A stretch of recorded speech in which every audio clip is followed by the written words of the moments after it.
பொங்கல் திருநாள். பொங்கல் திருநாள்னா இது ஏதோ அறுவடை திருநாள் அப்படின்னு சொல்லுவோம். அதாவது வருஷம் பூரா நாம் பாடுபட்டு அதனுடைய பலனை அனுபவிக்கிற நாள் அப்படிங்கிறது நாம் சொல்லிகிட்டு இருக்கிறது. இது முக்கியமாக இது ஒரு நன்றி அறிவிப்பு நாள் அப்படின்னு சொல்லுவாங்க. இன்னைக்கு நிறைய நன்றி அறிவிப்பு கூட்டம்லாம் நடந்துகிட்டு இருக்குல்ல, அது மாதிரி விவசாயிகள் நடத்துகிற ஒரு நன்றி அறிவிப்பு விழா இது. யாருக்கு நன்றி சொல்கிறாங்கன்னா ஆதவனுக்கு. அதாவது சூரியன் இல்லைன்னா விவசாயம் இல்லை. அதனால் ஆதவனுக்கு நன்றி செலுத்துகிற நாளாக இந்த பொங்கல் திருநாளை நாம் கொண்டாடுறோம். அதாவது இந்த பொங்கலில் விவசாயிகள்கிட்ட இருந்து நிறைய பண்புகளை நாம் தெரிஞ்சுக்க வேண்டிய நாள் இது. விவசாயிகள் அவங்க விவசாயம் முன்னேறி இருக்கிற அளவுக்கு விவசாயிகளுடைய வாழ்க்கை தரம் முன்னேறலை. அந்த அளவுக்கு அவர்கள் நாட்டுக்காக உழைச்சிக்கிட்டு இருக்கிறாங்க. அந்த காலத்திலே அதை பற்றி ஒரு கதை சொல்கிறது உண்டு. ஒரு வயசான ஆள் நிலத்தில் ஏறு உழுதுகிட்டு இருந்தாராம். கிழிஞ்சு போன ஒரு சின்ன துண்டை தான் இடுப்பில் கட்டியிருந்தாராம். தலையில் ஒரு கந்தலை சுற்றி இருந்தார். உடம்பு பூரா சேரு, ரொம்ப ஏழை. ஏறு ஓட்டிகிட்டு இருக்கிறவர் வேறு எப்படி இருப்பார்? இருந்தாலும் அந்த ஆள் ரொம்ப ஜாலியாக பாட்டு பாடிக்கிட்டே ஏறு உழுதுகிட்டு இருந்தாராம். உடம்புல தான் அவர் ஏழையை தவிர மனசில் ஒரு ஏழையாக தெரியல. அந்த சமயத்தில் அந்த நாட்டு ராஜா அந்த பக்கமாக குதிரை மேலே வந்தாராம். வேட்டைக்கு போயிட்டு பரிவாரங்களோடு திரும்பி வந்துகிட்டு இருக்கிறார். ரொம்ப செல்வ செழிப்பில் இருக்கிற ராஜா அவர் இந்த வயசான விவசாயியை பார்த்துருக்கார். இந்த ஆள் ரொம்பவும் ஏழைங்கிறது அவர் பார்த்தாவே பளிச்சுன்னு தெரியுது. கட்டிக்கிறதுக்கு நல்ல துணி இல்லை, உடம்போ இழைச்சி போயிருக்குது, வயிறு முதுகில் போய் ஒட்டிக்கிட்டு இருக்கு, கண்ணு குழி விழுந்து போயிருக்குது. ஆனாலும் முகத்தை பார்த்தா சந்தோஷமாக இருக்கிற மாதிரி இருக்குது. இவ்வளவு உற்சாகமாக பாடிக்கிட்டு இருக்கிறாரே அப்படின்னு ஆச்சரியமாக நினச்சி பார்த்தார் அந்த ராஜா. சரி, அவர்கிட்ட கொஞ்சம் பேச்சு கொடுத்து பார்க்கலாம் அப்படின்னு முடிவு பண்ணார். ஐயா பெரியவரே, இப்படி கொஞ்சம் வர முடியுமான்னாராம். பொழுது போகிறதுக்குள்ளே நான் இந்த வயல் பூரா உழவு ஓட்டி ஆகணும், அதனால் பேசுறதுக்கு நேரம் இல்லை அப்படின்னாராம் அந்த பெரியவர். என்ன அவ்வளவு அவசரமா? மீதி இருந்தால் நாளைக்கு உழுதக்கூடாதா? அது சரி, உனக்கு எத்தனை ஏக்கர் நிலம் இருக்குது அப்படின்னு விசாரிச்சிருக்கார் ராஜா. எனக்குன்னு சொந்தமாக உள்ளங்கை அளவு கூட நிலம் கிடையாது. இது எங்கள் முதலாளியோட நிலம். இதை பூராவும் உழுது முடித்தாதான் அவர் கூலி கொடுப்பார். நான் கூலிக்கு உழுதுகிட்டு இருக்கிறேன். உங்ககிட்ட பேசிக்கிட்டு இருந்தா அவருக்கு துரோகம் பண்ணது மாதிரி ஆயிடும் அப்படின்னாராம். ராஜா குதிரையை விட்டு கீழே இறங்கினார். வரப்பில் நடந்து அந்த பெரியவர்கிட்டயே போனாராம். சரி, ஒரு நாள் பூரா உழுதா உனக்கு எவ்வளவு கூலின்னு கேட்டிருக்கார். 8 அணா கூலி கிடைக்கும்னாராம் அவர். இது ரொம்ப காலத்துக்கு முன்னாடி நடந்த ஒரு சம்பவங்கிறதுனால அப்போ 8 அணா கூலிங்கிறது ரொம்ப பெருசு. இருந்தாலும் அதுவும் அந்த ராஜாவுக்கு பெரிய கூலியாக தெரியல. இவ்வளவு தானா, இதை வச்சுக்கிட்டு நீ எப்படி காலம் தள்ளுற அப்படின்னாராம். ஒன்றும் கவலை இல்லை அப்படின்னாராம் அவர். ராஜாவுக்கு ரொம்ப ஆச்சரியமாக போச்சு. 8 அணா கூலி வாங்குற இந்த ஆள் கவலை இல்லாமல் இருக்கிறார், ஏராளமான வசதியோடு இருக்கிறன்னா கவலை இல்லாமல் வாழ முடியலையே அப்படின்னு நினச்சி பார்த்துருக்கார். அது சரி, 8 அணாவில் எப்படி குடும்பம் நடத்துகிற அப்படின்னு கேட்டாராம்.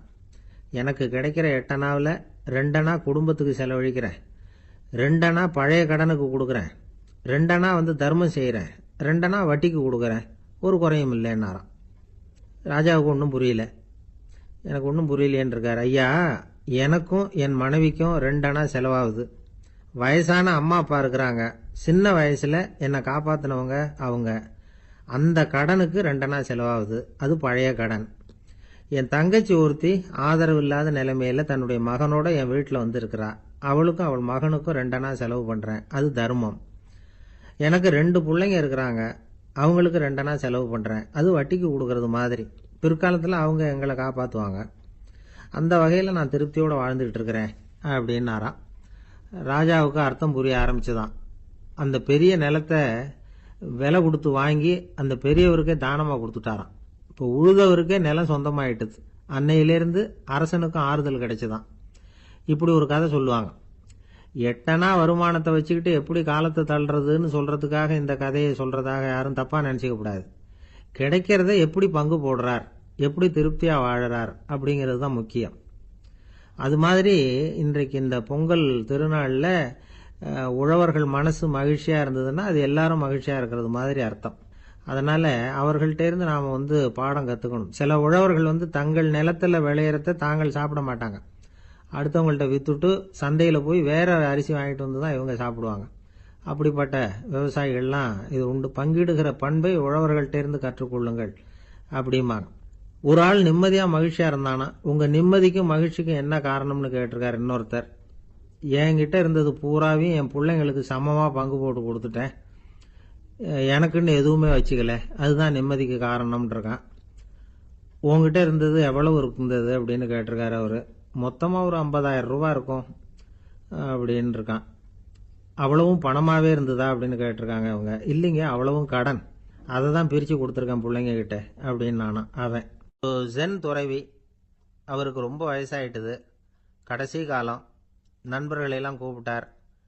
நண்பர்களே, நான் வித்தியாசமான முறையில் சாகணும்னு ஆசைப்படுறேன், அதுக்கு ஏதாவது யோசனை சொல்லுங்களேன் அப்படின்னு கேட்டாராம். நண்பர்கள் சிரிச்சாங்க. என்ன பேச்சு பேசுறீங்க, சாவறதுங்கிறது என்ன விளையாட்டுத்தனமான காரியமா அப்படின்னு கேட்டிருக்காங்க. அந்த துறவி கொஞ்ச நேரம் யோசனை பண்ணார். அப்புறம் கேட்டாராம், இதுவரைக்கும் யாராவது நடந்துக்கிட்டே இறந்துருக்குறாங்களா அப்படின்னாராம். எல்லாரும் இல்லைன்னாங்களாம். ஒருத்தர் மட்டும் சொல்லியிருக்கார், அப்படியும் ஒருத்தர் இறந்துருக்கிறதாக ஒரு கதையில் படிச்சிருக்கிறேன், ஒரு ஞானியால் தான் அப்படியெல்லாம் செய்ய முடியும் அப்படின்னு அவர் சொன்னாராம். சரி, அப்படின்னா அந்த முறை நமக்கு வேணாம், நின்றுக்கிட்டே யாராவது உயிரை விட்டுருக்காங்களா அப்படின்னு விசாரிச்சாராம். அப்படியும் ஒருத்தர் இறந்துருக்கிறார் அப்படின்னாங்களாம். மறுபடியும் அந்த துறவி யோசனை பண்ணியிருக்கிறார், ஏதாவது வித்தியாசமான முறையில் நாம் போகணும் அப்படிங்கிறது அவருடைய விருப்பம். மனிதன் எப்படி வாழ்கிறானோ அப்படி இறப்பது தான் நல்லது. சரி, யாராவது தலைகீழாக யோகம் செய்யும் நிலையில் இறந்துருக்கிறாங்களா அப்படின்னு விசாரிச்சாராம். நண்பர்கள் சிரித்தாங்க. தலைகீழாக நின்னபடி இறந்ததாக நாங்கள் கேள்விப்பட்டதே இல்லை, அது முடியாத காரியம் அப்படின்னு இருக்காங்க. இப்போ அந்த துறவிக்கு திடீர்னு உற்சாகம் வந்துட்டுது.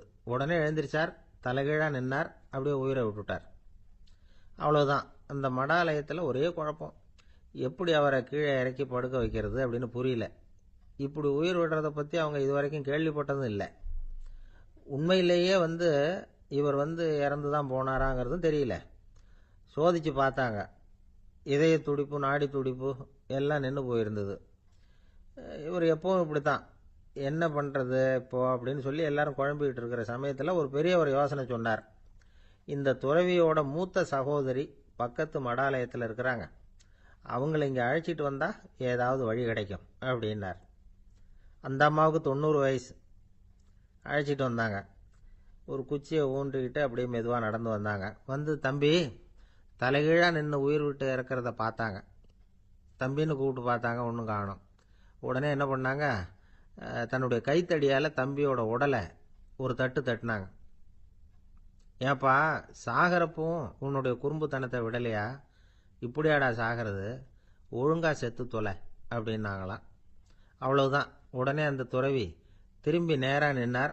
அக்கா, கோவப்படாத, நான் ஒழுங்காக சாகிறேன், எப்படி செத்தா என்ன, எல்லாம் எனக்கு ஒன்று தான் அப்படின்னு சொல்லிவிட்டு அப்படியே தரையில் படுத்து உயிரை விட்டாராம். அதுக்கப்புறம் அந்த அம்மா கோலை கையில் எடுத்துக்கிட்டு அப்படியே திரும்பி கூட பார்க்காம அவங்க பாட்டுக்கு போயிட்டாங்களாம். மரணத்தை ஒரு விளையாட்டாக ஆக்கிய அந்த துறவிக்கு வாழ்க்கையே ஒரு விளையாட்டாக தான் இருந்திருக்குது. எந்த நோக்கமும் இல்லாமல் செயல்படுறதுன்னா என்னங்கிறதும் அவருக்கு தெரிஞ்சிருக்குது. பயனை எதிர்பார்க்காம பணி செய்து வாழ்ந்து மறைந்த மகான் அவர். தம்முடைய தொழிலை விளையாட்டு போல செய்ய தெரிஞ்சவருக்கு வாழ்க்கையே ஒரு விளையாட்டாக மாறிடும். எல்லாமே விளையாட்டாகி விடுகிற போது மரணமும் விளையாட்டாகிவிடும் அப்படிங்கிறது தான் அந்த தத்துவம்.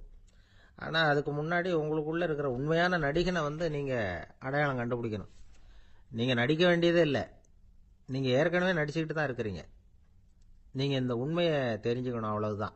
இதுதான் ஞானிகளுடைய கருத்து. நீங்கள் தெருவில் நடந்து போயிட்டு இருக்கிறீங்க, எதிரில் வர்றவர் உங்களை பார்த்து எப்படி இருக்கிறீங்கன்னு கேட்குறார். நல்லா இருக்கிறேங்கிறீங்க. உண்மையிலேயே நாம் நல்லா இருக்க மாட்டோம், ஏதாவது உடம்புல கோளாறு இருக்கும். ஆனால் அப்படி சொல்லுவோம், நல்லா இருக்கிறேன் அப்படின்னு. அது நடிப்பு தானே. உங்களை சந்தித்ததில் ரொம்ப மகிழ்ச்சி அப்படின்னு சொல்கிறோம். உடனே கொஞ்சம் நிதானமாக யோசிச்சு பாருங்கள், உண்மையிலேயே உங்கள் மனசு மகிழ்ச்சி அடைஞ்சுட்டுதா? அது நடிப்பு தானே. வாழ்க்கையை சரியாக புரிஞ்சுக்கிட்டா எல்லாமே நடிப்புங்கிறது புரியும். கல்யாண பத்திரிக்கை அனுப்பியிருந்தேனே, ஏன்டா வரலன்னு கேட்டான் ஒருத்தன். வந்திருந்தேனே அப்படின்னானா இவன். டேய், ஏன்டா போய் சொல்கிற, நான் பத்திரிக்கையே உனக்கு அனுப்பலையே அப்படின்ட்டுருக்கான் அவன். அதுக்கு இவன் சொன்னானா, பத்திரிக்கை அனுப்புனேன்னு நீ போய் சொல்கிறப்போ கல்யாணத்துக்கு வந்தேன்னு நான் போய் சொல்லக்கூடாதா அப்படின்னானா. ஒரே ஒரு ஊரில் ஒரு ராஜா இருந்தார். அவர் பேரில் மக்களுக்கு ரொம்ப மரியாதை. அவ்வளவு நல்லா ஆட்சி புரிஞ்சுக்கிட்டு வந்தார். அவருக்கு வயசாயிட்டுது. அதனால் ஒரு நாள் அமைச்சரை கூப்பிட்டார். இதை பாருங்கள், எனக்கு வயசாயிட்டுது, அதனால் இந்த அரச பொறுப்பையெல்லாம் நீங்கள் ஏற்றுக்குங்க அப்படின்னார். அதுக்கப்புறம் ராணியை கூப்பிட்டார்.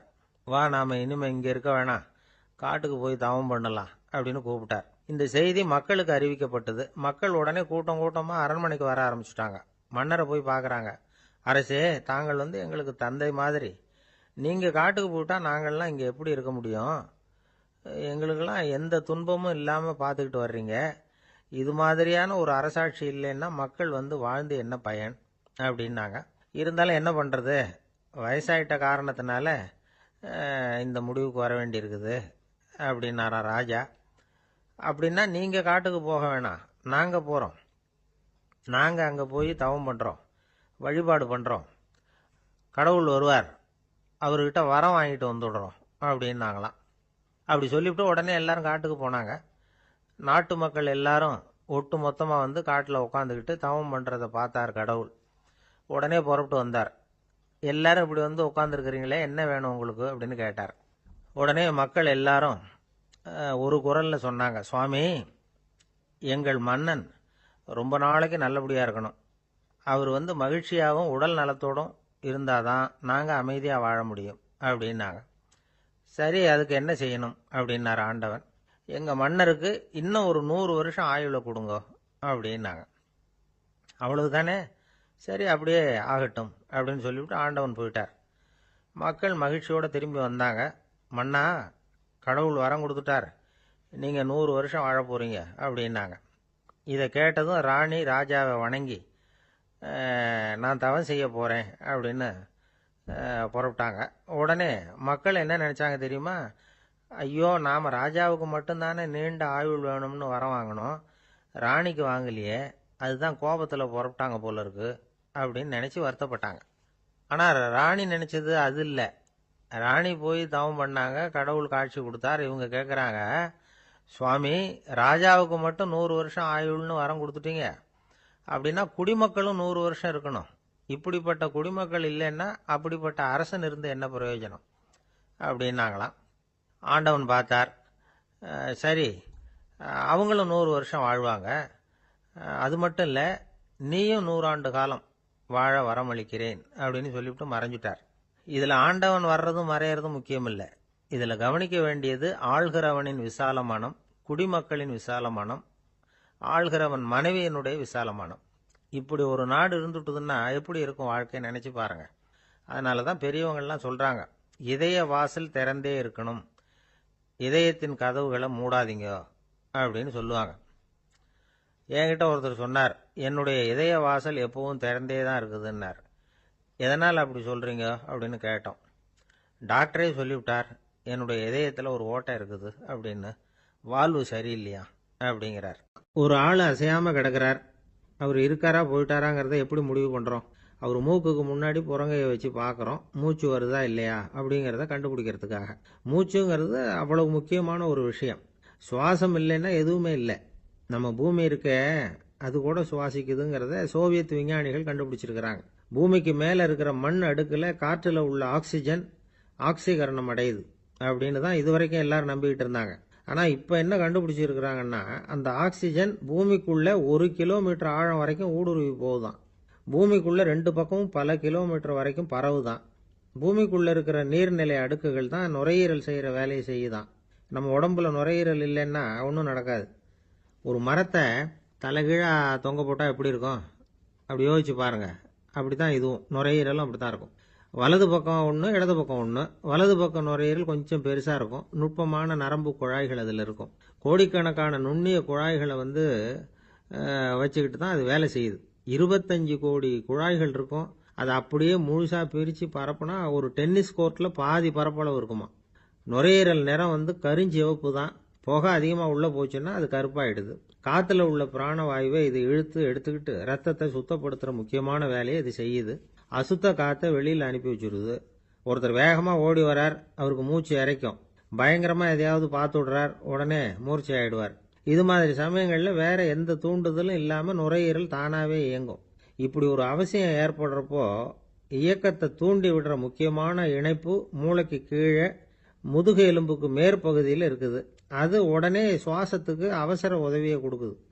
இப்ப ஒருத்தர் பேசாம உட்காந்துருக்கார். இந்த சமயத்துல அவருக்கு 1 பங்கு காத்து தேவைப்படுதுன்னு வச்சுக்கோங்க. அவர் எழுந்திருச்சு நடக்கும் பொழுது 1.5 மடங்கு தேவைப்படும்.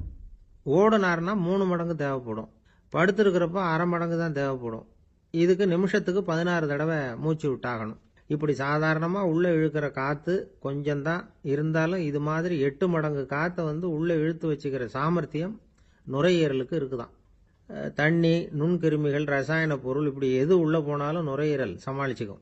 30 வருஷமாக விடாத புகை பிடிக்கிறவர் தொடர்ந்து உள்ளே அனுப்பி வைக்கிற புகையை கூட சமாளிக்குதுன்னா பார்த்துங்களேன். உள்ளே போகிற புகை நுட்பமான சுவாச முடிச்சுகளை அழிச்சு விடுது. கறி புகை அது மேலே படிஞ்சு உபயோகம் இல்லாமல் பண்ணிவிடுது. ஆனாலும் தேவைக்கு அதிகமாக 8 மடங்கு கூடுதலாக சுவாச முடிச்சுகள் நம்ம உடம்புக்குள்ளே இருக்கிறதுனால சமாளிக்க முடியுது. சமாளிக்க முடியலன்னா சில சமயம் மூச்சு திணறும்.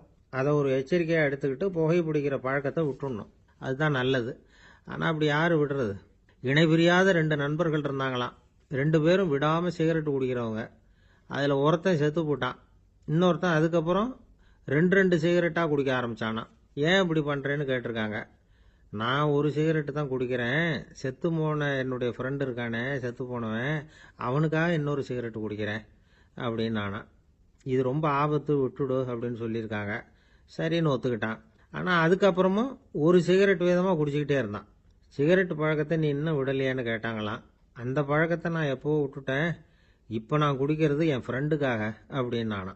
இவங்கெல்லாம் எப்படி திருந்துறது? எது ரொம்பவும் கஷ்டமான காரியம் அப்படின்னு கேட்டார் ஒருத்தர். ஒருத்தருக்கு ஒருத்தர் சண்டை போடாமல் இருக்கிறது தான் ரொம்ப கஷ்டமான காரியம் அப்படின்னு தோணுது. ஒரு நாட்டுக்கும் இன்னொரு நாட்டுக்கும் சண்டை, நாட்டுக்குள்ளேயே ஒரு குரூப்புக்கும் இன்னொரு குரூப்புக்கும் சண்டை. ஏன் சண்டை போட்டுக்கிறீங்கன்னு கேட்டு பாருங்க. நாங்கள் சமாதானத்துக்காக தான் சண்டை போட்டுக்கிறோம் அப்படிம்பாங்க. வாழறதுக்காக பிறந்த மனுஷன் லட்சியத்துக்காக உயிரை விட தயார் அப்படின்னு சொல்லிட்டு இருப்பான்.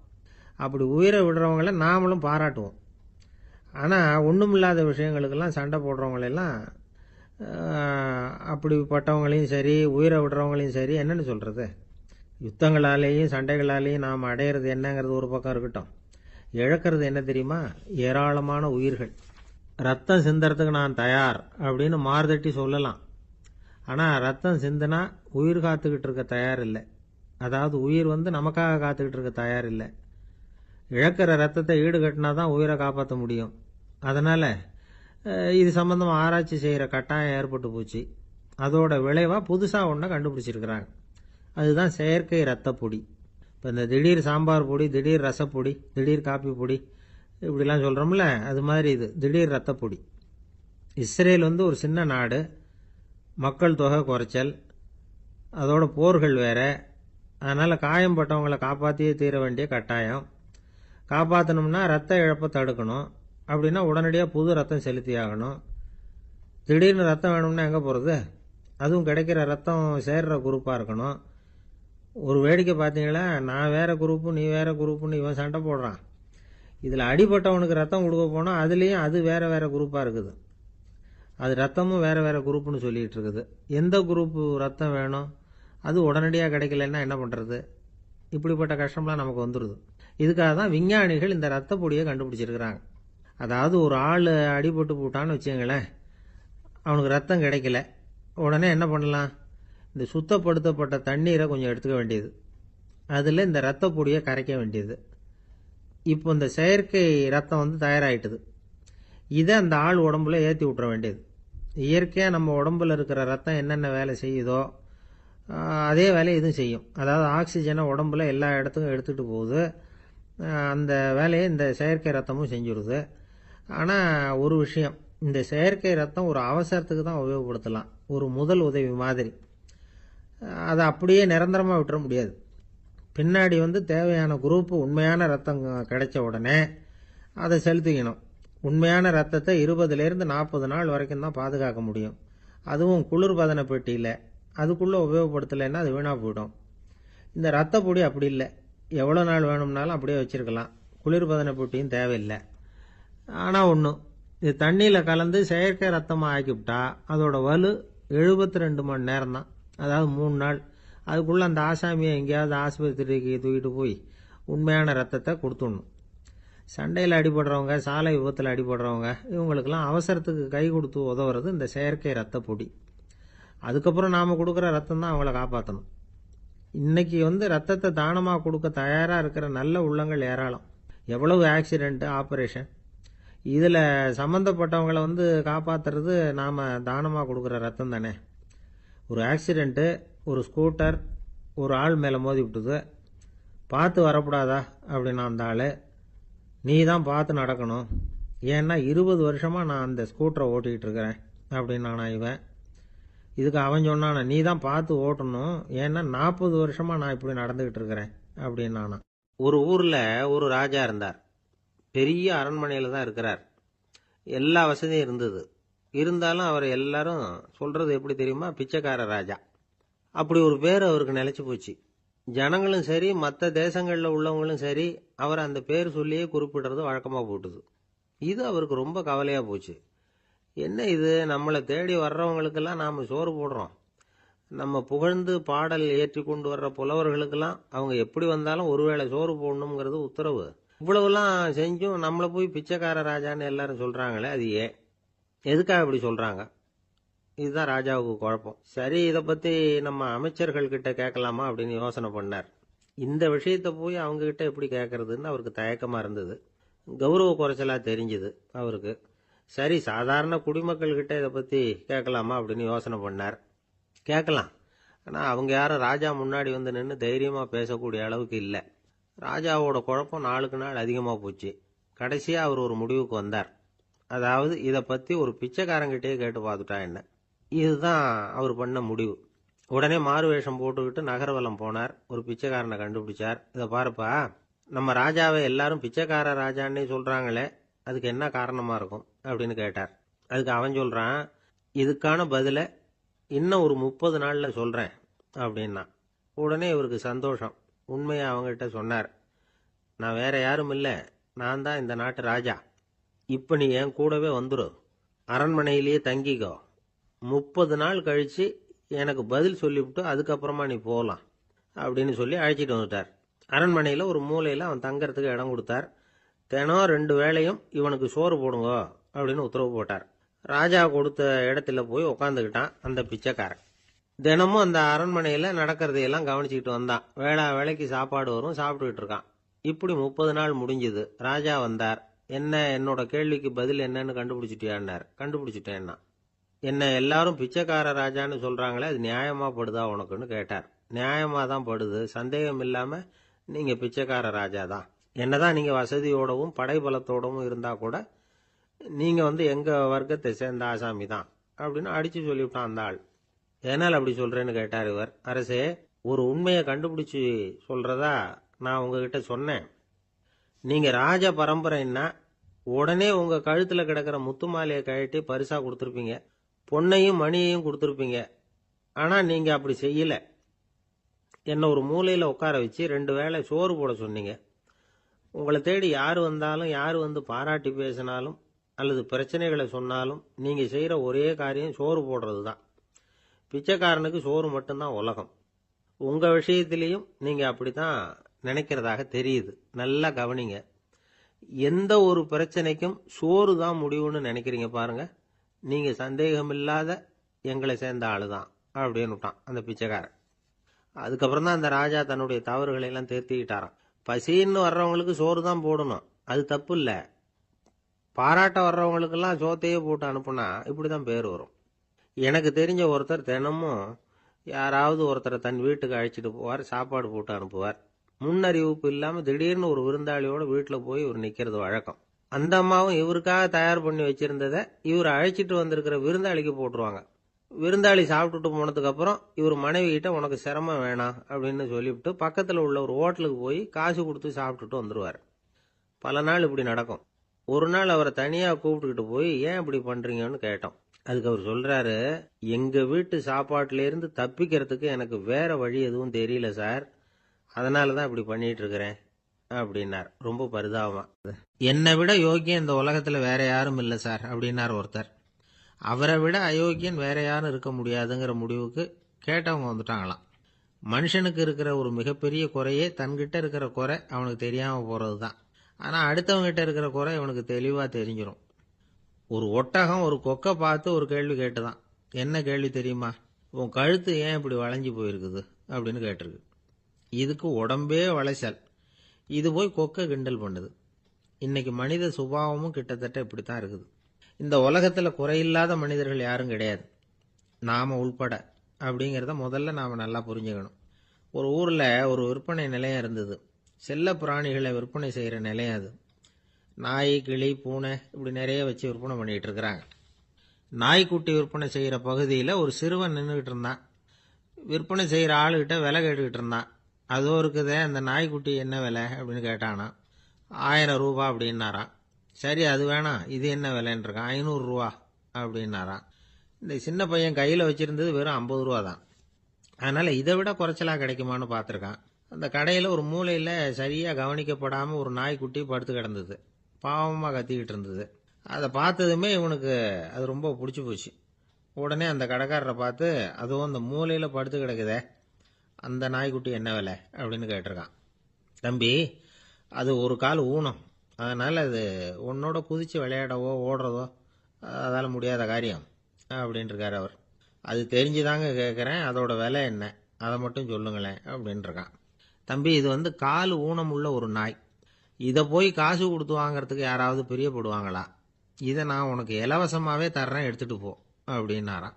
இதை கேட்டதும் அந்த சிறுவனுக்கு கோவம் வந்துட்டு தான். நீங்கள் ஒன்றும் சும்மா கொடுக்க வேணாம், இந்தாங்க 50 ரூபா, இதை வச்சுக்கிட்டு நாய்க்குட்டியை கொடுங்க அப்படின்ட்டுருக்கான். அவருக்கு ஒன்றும் புரியல, ஆச்சரியமாக இருந்தது. சரின்னு பணத்தை வாங்கிட்டு நாய்க்குட்டியை தூக்கி கொடுத்தார். அந்த சிறுவன் அந்த நாய்க்குட்டியை 2 கையாலையும் வாங்கினா, மார்போட பிரியமாக சேர்த்து அணைச்சிக்கிட்டான். தெருவில் இறங்கி நடக்கிறான். அப்படி நடக்கும்பொழுது தான் பார்க்குறார், கடைக்காரர் வந்து ஆச்சரியமாக அவனை பார்க்குறார். அப்போ தான் அவருக்கு ஒரு விஷயம் புரியுது. அந்த சிறுவன் தெருவில் நாய்க்குட்டியை மார்போடு அணைச்சிக்கிட்டு விந்தி விந்தி நடந்து போய்கிட்டு இருக்கிறான். ஆமாம், அவனுக்கும் ஒரு கால் ஊனம். இந்த நாய்க்குட்டியை யாருமே வாங்க மாட்டாங்கன்னு நினச்சிக்கிட்டு இருந்தார். குறையுள்ள அதுக்கும் ஒரு எஜமானன் கிடைச்சுட்டான். அதனால் ஊனம் ஒரு குறை இல்லை அப்படிங்கிற உண்மையை அந்த கடைக்காரர் புரிஞ்சுக்கிட்டாராம். நம்மால் ஒருத்தர் கொஞ்சம் வயசானவர், எழுந்திரிச்சு சரியாக நடக்க முடியாது, சாய்வு நாற்காலியிலேயே எப்பவும் உட்காந்துருப்பார். அவர் தனக்கு துணையாக ஒரு நாயை பக்கத்தில் வச்சுருந்தார். அதுவும் ரொம்ப வயசான ஒரு நாய், எழுந்திரிக்கவே சிரமப்படும், நடக்கவும் முடியாது. அவர் பக்கத்திலே இதுவும் சோர்ந்து போய் படுத்து கிடக்கும். அந்த பெரியவரை பார்க்க வந்த ஒருத்தர் கேட்டார், ஏங்க, ஒரு சின்ன பையனை உங்களுக்கு துணையாக வச்சுக்கப்படாதா? இந்த நாயை உங்களுக்கு பாதுகாப்பாக வச்சிருக்கிறீங்களே, உங்களுக்கு ஒரு ஆபத்துன்னா இது எப்படி உங்களுக்கு உதவ முடியும் அப்படின்னார். அப்போ அவர் சொன்னாராம், எனக்கு ஒரு ஆபத்துன்னா அந்த சமயத்தில் இந்த நாய் என்னை தனியாக விட்டுட்டு ஓடி போயிடாமல் இருக்கணும்ல, அதுக்காக தான் இதை நான் வச்சிருக்கிறேன் அப்படின்னாராம். நம்மளில் சில பேர் ரொம்ப தைரியமாக இருப்பாங்க. நாம் கூட சொல்கிறது உண்டு, அந்த ஆளுகிட்ட வர்றதுக்கு எமன் கூட பயப்படுவான் அப்படின்னு சொல்கிறது உண்டு. தைரியசாலிகளை நெருங்கிறதுக்கு எமன் பயப்படுவான் அப்படின்னு சொல்கிறது உண்மைதான். அது பொய் இல்லை. மன வலிமை இருக்கு பாருங்க, அது மனுஷனை காப்பாற்றும். இது வந்து மருத்துவ ரீதியான உண்மை. உடல் கோளாறுகள் மன ஆரோக்கியத்தை பாதிக்கும். மன எழுச்சி, மன போராட்டம் இதெல்லாம் வந்து உடல் இயக்கத்தில் மாறுதலை உண்டாக்குது. சில வகையான நோய்களுக்கும் மனசுக்கும் இருக்கிற சம்பந்தம் என்னங்கிறத பற்றியெல்லாம் இப்போ ஆராய்ச்சி பண்ணுறாங்க. ஆஸ்மா, மூட்டு வலி, பெருங்குடல் அழற்சி, உயர் ரத்த அழுத்தம், சோரியாசிஸுங்கிற தோல் வியாதி, வயிற்று புண்ணு, இந்த தைராய்டு நச்சுத்தன்மை, இது மாதிரி நோய்களை உண்டாக்குறதுல மனசோட பங்கு என்னங்கிறத பற்றியெல்லாம் ஆய்வு பண்ணி பார்த்துருக்குறாங்க. எதுக்கு எடுத்தாலும் சோர்ந்து போகிறது, தோண்டு போகிறது, இப்படிப்பட்ட மனவாகு, அதோட யாரும் நமக்கு உதவ முடியாது அப்படிங்கிற மனோபாவம், கைவிடப்பட்ட மனநிலைமை, இதெல்லாம் வந்து நோயோட தீவிரத்தை ரொம்ப அதிகரிக்க செய்யுதான். இவங்கெல்லாம் அந்த கைகால் வலிக்குது, உடம்பு அசதியாக இருக்குது, தூக்கம் வரல, முதுகு வலிக்குது, உடம்புல வந்து உணர்ச்சி குறையுது, கைகால் விரல்லாம் மரத்து போகுது, இப்படி ஏதாவது சொல்லிக்கிட்டு டாக்டர்களை தேடி வந்துக்கிட்டு இருப்பாங்க. நெஞ்சு வலி வந்து யாருக்கு வருது தெரியுமா? பதற்றம், போட்டி மனப்பான்மை, அளவுக்கு அதிகமான வேகம், துடிப்பு, பேராசை, எதுலேயும் கட்டுப்பாடு, நேரம் தவறாமை, அப்புறம் இதெல்லாம் வந்து உள்ள மனவாக உள்ளவங்க இருக்கிறாங்கல்ல, அவங்க பெரும்பாலும் நெஞ்சு வலிக்கு ஆளாயிடுறாங்களாம். ஃப்ரீட்மேன் அப்படிங்கிறவர் நிறைய ஆராய்ச்சியெல்லாம் பண்ணி பார்த்துட்டு இதை உறுதிப்படுத்தியிருக்கிறார். அவர் பண்ணின ஆராய்ச்சியில் என்னெல்லாம் தெரிய வந்தது தெரியுமா? பொறுப்பு அதிகம் உள்ளவங்களுக்கு கண்டிப்பாக ரத்த அழுத்தம் வரும், அதிகமாக இருக்குமா. அதே மாதிரி கண்டிப்பாக இருக்கிறாங்கல்ல, அவங்களுக்கும் ரத்த அழுத்தம் அதிகரிக்குமா. ரத்த அழுத்தம் தனக்கு அதிகமாக இருக்குங்கிறத தெரிஞ்சுக்கிட்டவங்க தலைவலி, மயக்கம், இந்த தலை சுத்தல், அசதி, இது மாதிரியான உணர்வுகளை வந்து அவங்களுக்கு வந்துடும், அது மாதிரி உணர்வு. ஆனால் உண்மை என்ன தெரியுமா? இதெல்லாம் வந்து ரத்த அழுத்தத்தினால இல்லை, ரத்த அழுத்தம் கட்டுப்பாட்டுக்குள்ள இருந்தா கூட இவங்க இப்படி நினைக்கிறாங்களாம். இதுக்கு காரணம் மனசு தான் அப்படிங்கிறார் அவர். சில பேர் எப்படி தெரியுமா, ஒருத்தர் மாரடைப்பால் இறந்து போனார் அப்படின்னு கேள்விப்பட்டா போதும், இறந்து போகிறதுக்கு காரணம் இதயம்தான் அப்படிங்கிற பீதியால், இதய தளர்ச்சி அப்படிங்கிற மனநோயால் பாதிக்கப்படுறார். இவங்கெல்லாம் அடிக்கடி தங்களுடைய இதய பகுதியை தொட்டு பார்த்துக்குவாங்க, நாடியை பிடிச்சி பார்த்துக்குவாங்க. அடிக்கடி மூச்சை உள்ளுக்கு இழுத்து வெளியில் விட்டு வலி வருதா அப்படின்னு பார்த்துக்கிட்டு இருப்பாங்க. வேற எங்கேயாவது வலிச்சா கூட நெஞ்சை வலிக்குதா அப்படின்னு பார்ப்பாங்க. நெஞ்சு வலிக்குதுன்னு கூட சில பேர் சொல்ல ஆரம்பிச்சிருவாங்க. ஆஸ்மாவுக்கும் மனசுக்கும் சம்பந்தம் உண்டு. தீர்வு காண முடியாத மன போராட்டங்கள் எல்லாத்துக்கும் அடுத்தவங்களையே சார்ந்து இருக்கிற மனநிலை, இதெல்லாம் ஆஸ்மாவினுடைய தீவிரத்தை அதிகப்படுத்திடும். பயம், இது எப்படின்னா என்ன நடக்குமோங்கிற பதற்ற நிலை, அப்புறம் இந்த பயம் இதெல்லாம் சுவாசித்தலை அதிகரிக்க செய்யுது இல்லையா. இதனால் ரத்தத்தின் காரத்தன்மை அதிகமாகி நோயின் தீவிரமும் அதிகமாகுது. மன போராட்டம், மனக்கவலை, மன இறுக்கம் இதெல்லாம் தோல் வியாதியை தூண்டி விடுதான். இது மாதிரி இன்னும் எவ்வளவோ இருக்குது. அதனால் இன்னைக்கு நமக்கு தேவை என்னன்னா மன வலிமை, மலர்ந்த முகம். இது ரெண்டு இருந்துட்டுதுன்னா பலவிதமான நோய்கள் நம்மக்கிட்ட நெருங்கி வராது. டாக்டர், என்ன நெருங்காமல் இருக்கிறதுக்கு நான் ஒரு காரியம் பண்ணுறேன் அப்படின்னார் ஒருத்தர். அவர் என்ன அர்த்தத்தில் சொன்னார்னா, டாக்டர் அவரை நெருங்காமல் இருக்கிறதுக்கு அவர் ஒரு காரியம் பண்ணுறாராம். நண்பர்கிட்ட சொன்னார். நண்பர் கேட்டார், அது என்ன காரியம் பண்ணுற அப்படின்னு கேட்டார். தினம் ஒரு ஆப்பிள் பழம் சாப்பிட்றேன்னார் அவர். ஏன்னா ஆங்கிலத்தில் ஒரு பழமொழி சொல்லுவாங்கள்ல, an apple a day keeps doctor away அப்படிம்பாங்க. ஒரு ஆப்பிள் பழம் சாப்பிட்டா டாக்டர் விலகியே இருப்பார், டாக்டர்கிட்ட போக வேண்டிய அவசியம் இருக்காது அப்படிங்கிறதுக்காக அந்த பழமொழி சொல்கிறது. என்ன, நான் யாருமே நெருங்காமல் இருக்கிறதுக்கு நான் ஒரு காரியம் பண்ணுறேன்னார் இன்னொருத்தர். டாக்டர் நெருங்காமல் இருக்கிறதுக்கு ஆப்பிள் பழம் சாப்பிட்றேன்னார் அவர். என்ன, யாருமே நெருங்காமல் இருக்கிறதுக்கு நான் ஒரு காரியம் பண்ணுறேன்னார் இன்னொருத்தர். அது என்னன்னு கேட்டோம். தினம் ஒரு பூண்டு சாப்பிட்றேன்னார். ஏ கார்லிக் எ டே கீப்ஸ் எவ்ரிபடி அவே அப்படின்னு அதுக்கு ஒரு புது விளக்கமும் கொடுத்தார். ஒரு ஊரில் ஒரு ராஜா இருந்தார். அவர் அடிக்கடி காட்டுக்கு வேட்டையாட போவார். சில நண்பர்களையும் கூட அழைச்சிக்கிட்டு போவார். காட்டுக்கு போனதும் ஆளுக்கு ஒரு பக்கமாக போய் வேட்டையாடுவாங்க. சாயந்தரமாக திரும்பி வருவாங்க.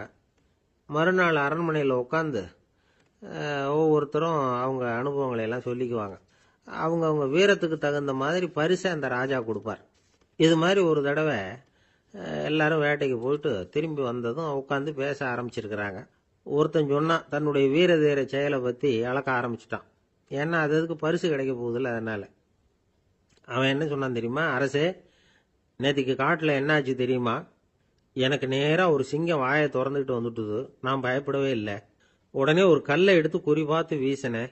சிங்கத்து வாய்க்குள்ளே போய் அந்த கல் மாட்டிக்கிட்டுது. அவ்வளவுதான். அந்த சிங்கம் என்னை பார்த்துட்டு பயந்துட்டு ஒரே ஓட்டமாக திரும்பி ஓடி போயிட்டுது அப்படின்னா. ஆஹா பலே அப்படின்னு எல்லாரும் கை தட்டினாங்க. ரெண்டாவது ஆள் ஒருத்தன் எழுந்திரிச்சான். அவன் சொல்ல ஆரம்பித்தான், அரசே, நான் போன வழியில் 2 பெரிய மலைப்பாம்பு கிடந்தது. என்னை முழுங்கிறதுக்கு வந்தது. நான் என்ன பண்ணேன் தெரியுமா? அந்த 2 பாம்போட வாலையும் ஒன்றா சேர்த்து முடிச்சு போட்டுட்டேன். அவ்வளவுதான். அது அங்கே இழுக்க இது இங்கே இழுக்க முடிச்சு நல்லா இறுகி போட்டுது அப்படின்றான். ஆஹா அற்புதம்னு சொல்லி எல்லாரும் கை தட்டினாங்களாம். அடுத்தபடியாக 3வது ஆள் ஒருத்தன் வந்தான். அவன் சொல்ல ஆரம்பித்தான், மன்னா, நான் போன பாதையில் குறுக்க ஒரு ஆறு. அதில் இறங்கி குளித்தேன். யாரோ காலை பிடிச்சி இழுக்கிறது மாதிரி இருந்தது. திரும்பி பார்த்தா ஒரு பெரிய முதலை. நான் உடனே அப்படியே ஒரு துள்ளல் துள்ளி அது முதுகில் போய் உக்காந்துக்கிட்டேன். அதை அப்படியே கரைக்கு நீந்த வச்சேன். கரைக்கு சேர்ந்ததும் அப்படியே ஒரே துள்ளி குதித்து கரைக்கு வந்துட்டேன் அப்படின்றான். அவன் தன்னுடைய வீரத்தை அப்படி சொல்லியிருக்கான். அடடா, எப்பேற்பட்ட வீரம் அப்படின்னு எல்லாரும் கை தட்டினாங்களாம். 4வது ஆள் எழுந்திரிச்சான். மன்னா, நான் போன இடத்துல ஒரு கரடி என்னை துரத்த ஆரம்பிச்சுட்டுது. நான் ஒரு மலை உச்சிக்கு வந்துட்டேன். அதுக்கப்புறம் ஒரு அடி எடுத்து வச்சாலும் அதில் பாதாளத்தில் விழ வேண்டியது தான். அந்த நேரம் பார்த்து ஒரு பெரிய ராட்சச கழுகு அந்த பக்கமாக பறந்து வந்தது. நான் உடனே அப்படியே உயர எழும்பி அந்த கழுகோட காலை பிடிச்சிக்கிட்டேன். அப்படியே தொங்கிக்கிட்டே வந்தேன். ஒரு நல்ல இடம் வந்ததும் தொப்புன்னு கீழே குதிச்சு நடந்து வந்துட்டேன்னா. இதுக்கும் எல்லாரும் கை தட்டுறாங்க. கடைசியாக ஒரு ஆள் எழுந்திரிச்சான். அரசே, நான் போன வழியில் ஒரு பெரிய யானை குறுக்க வந்தது. பயங்கரமாக சத்தம் போட்டுக்கிட்டே வந்தது. நான் பயந்து ஓடலை. உடனே என்ன பண்ணேன் தெரியுமா? அந்த யானையோட வாலை பிடிச்சி தூக்கினேன், தலைக்கு மேலே தூக்கி கர கர கர கரன்னு சுத்தினேன், வேகமாக சுற்றி வீசி எறிஞ்சேன், அவ்வளவுதான். அதே ஸ்பீடில் அந்த யானை மேலே போக ஆரம்பிச்சுட்டுது. இன்னும் கூட அது போய்கிட்டே தான் இருக்குது, கீழே விழவே இல்லைன்னா. இதை கேட்டதும் ராஜாவுக்கு கோபம் வந்துட்டுது. என்ன முட்டாள்னு நினச்சிக்கிட்டு பேசுறியா? யானையை நீ வாலை பிடிச்சி தூக்குன, அதை நான் நம்பணுமா அப்படின்னார். உடனே இவன் பணிவா பதில் சொன்னான். அரசே, ஒரு சிங்கத்து வாயில கல்லு மாட்டிக்கிட்டதை நம்புறீங்க, மலைப்பாம்பு வாலை பிடிச்சி முடிச்சு போட்டதை நம்புறீங்க, முதல்ல முதுகலை சவாரி பண்ணதையும் நம்புறீங்க, கழுகு காலை பிடிச்சிக்கிட்டு பறக்கிறதையும் நம்புறீங்க. அப்படி நம்புறப்ப நான் சொன்னதை மட்டும் நம்பக்கூடாதா அப்படின்னு கேட்டானான். பொய் சொன்னவங்கெல்லாம் தலையை தொங்க போட்டுக்கிட்டாங்களாம். ராஜா அவங்கள பார்த்து சொன்னாராம், நீங்கள் எல்லாரும் என்னை முட்டாளாக்கி இருக்கிறீங்க. கடைசியாக பேசின இவன் தான் எனக்கு உண்மை எது பொய் எதுங்கிறத புரிய வச்சிருக்கிறான். இவன் தான் உண்மையான தைரியசாலி அப்படின்னு சொல்லி அவனுக்கே பரிசெல்லாம் கொடுத்து பாராட்டினாராம். இப்படி ஒரு கதை. உண்மையை நிலைநாட்டுகிறவன் தான் உண்மையான வீரன் அப்படிங்கிறத இதிலிருந்து நாம் புரிஞ்சுக்கணும். இந்த காலத்துல எல்லாம் பொய் சொன்னாதான் பிழைக்க முடியுங்கிறது ஒரு சில பேரோட நம்பிக்கை. ஒரு அப்பாவுக்கு தன் மகனுக்கு பொய் சொல்ல தெரியலையேங்கிற கவலை. பொய் சொன்னாதான் இந்த உலகத்தில் பிழைக்கலாம், ஆனால் இவனுக்கு அது தெரியலையே, அதனால் இவனை அழைச்சிட்டு போய் நடுக்கடலில் விட்டுட்டு வந்துடுவோம் அப்படின்னு அழைச்சிட்டு புறப்பட்டான். கடற்கரைக்கு போனான். மகனுக்கு சந்தேகம், எங்கேப்பா என்னை அழைச்சிட்டு போகிறேன்னு கேட்டிருக்கான். கடலில் மீன் பிடிக்க கற்றுக் கொடுக்க போகிறேன் உனக்கு அப்படின்னானா. நான் ஏற்கனவே மீன் பிடிச்சிட்டேனேன்னானா இவன் மகன். எங்கே அதுன்னு கேட்டிருக்கான் அப்பங்காரன். சுட்டு சாப்பிட்டுட்டேன்ருக்கான் புள்ள. அப்பங்காரன் பார்த்தான், சரி நம்ம புள்ள பொழைச்சிக்கோ அப்படின்னு சொல்லி திருப்பி அழைச்சிட்டு வந்துட்டான். ஒரு பெரிய பியானோ கலைஞர் வியன்னாவில் இருந்தார். ரொம்ப புகழ்பெற்ற இசை கலைஞர் அவர். இங்கிலாந்து மகாராணி விக்டோரியா அவருடைய சங்கீதத்தை கேட்கணும்னு ஆசைப்பட்டாங்க. அவரை அரண்மனைக்கு கூப்பிட்டாங்களாம். பியானோ வாசிக்க சொல்லி கேட்டாங்களாம். இவரும் ரொம்ப பிரமாதமாக வாய்ச்சி காட்டியிருக்கார். உடனே பாராட்டி பரிசுகள்லாம் கொடுத்து அனுப்புனாங்களாம். அந்த இசையை கேட்கறதுல அரசிக்கு ரொம்பவும் ஆர்வம் உண்டு. அதனால் அதுக்கப்புறமும் அந்த கலைஞர் அடிக்கடி அரண்மனைக்கு வர வேண்டிய அவசியம் ஏற்பட்டது. ஏன்னா அரசி கூப்பிட ஆரம்பித்தாங்க. இவர் போகணும், அங்கே இசை நிகழ்ச்சி நடத்தணும், இவர் அங்கே பாடி வாசிக்கிறது உண்டு. ஒரு தடவை மகாராணி அவரை பார்த்து, உங்கள் நாட்டு தேசிய கீதம் பாடுங்களேன் அப்படின்னு கேட்டாங்களாம். உடனே அவர் தன்னுடைய நாடான ஆஸ்திரியாவின் தேசிய கீதத்தை பாடியிருக்கிறார்.